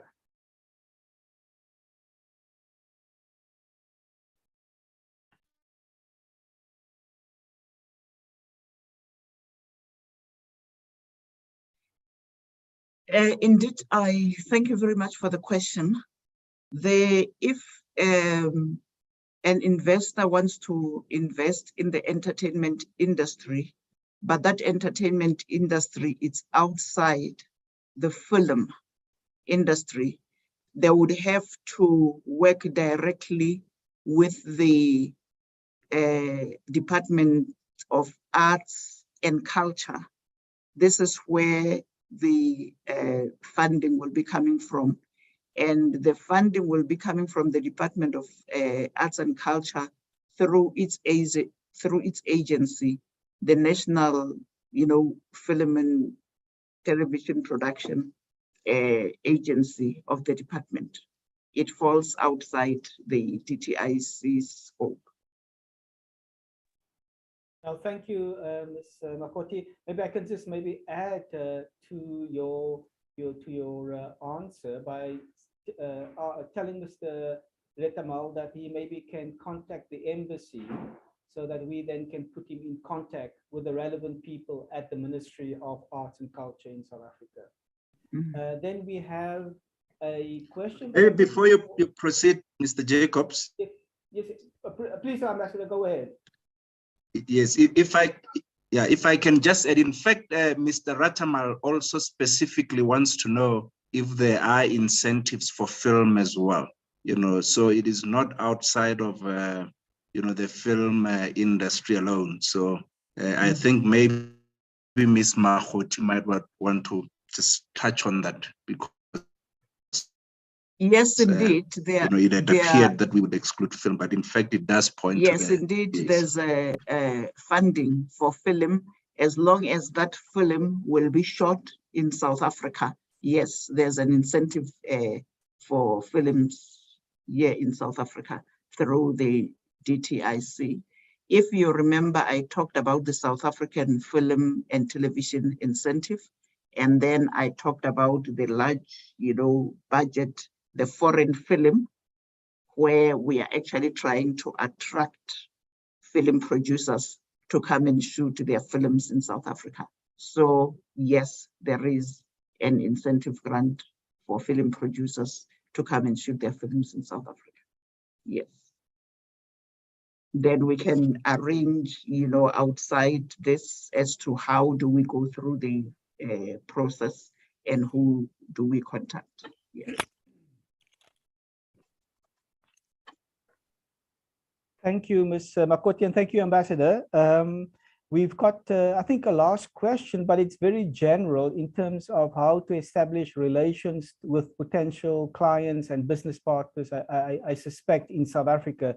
Mr. Alonso Velasquez, maybe we can have a discussion or a contact between yourself and the embassy where we can then have further discussions on that, so that maybe we can then have more information and then maybe guide you to the right institutions that will be of assistance. Okay, I think if I may just add, Mr. Jacobs, that Mr. Hector Paredes has raised a hand. I don't know if he's still, if you'd still like to ask a question. He should actually type in the question.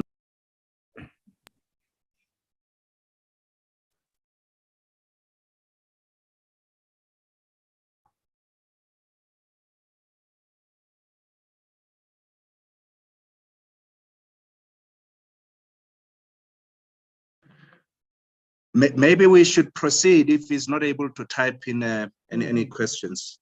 Yeah, I just see that he had raised the hand. I don't see any more, excuse me, Ambassador, I don't see any more questions from any participant.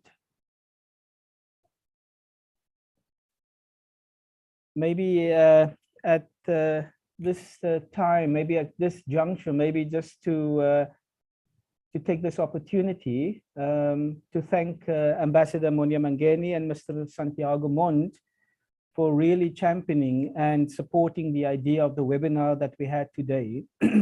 Thank you to both of you for your remarks as well this morning. Our sincere appreciation and gratitude also goes to both our presenters, Mr. Prudence Sepahisi and Ms. Tsepiso Makoti, for your very useful, insightful, and comprehensive presentations. Then, of course, our appreciation goes to all our participants for joining the webinar here in Chile, Peru, Ecuador, and Bolivia. Thank you for putting the time aside to join us, and we hope that you have found the presentations enlightening and useful. Of course, the presentations, both presentations will be shared with all the participants in the next day or so. We will send it to your email addresses that we will get because of your registration. Ladies and gentlemen, then of course, maybe before I conclude, that all the contact details will be in the presentations. And if there's more follow-up questions or comments, you are more than welcome to contact the embassy, myself, at the embassy. And we will be gladly to help you, to answer your questions, or to refer you to the relevant institutions or individuals, either at the African Union or in South Africa, that will answer your questions. Ladies and gentlemen, we've come to the end of our webinar. Once again, thank you for joining us. And I think this is the last webinar for the year, for 2022. And I think let me take this opportunity to wish all of you the enjoyable festive season and a wonderful, blessed 2023. I know it's we are not yet at the end of November, but let me take this opportunity to wish you all the best, to you and your families. Please stay safe and goodbye.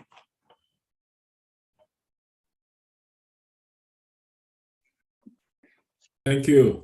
Goodbye. Thank you. Thank you. Goodbye. Thank you. Goodbye. Bye-bye.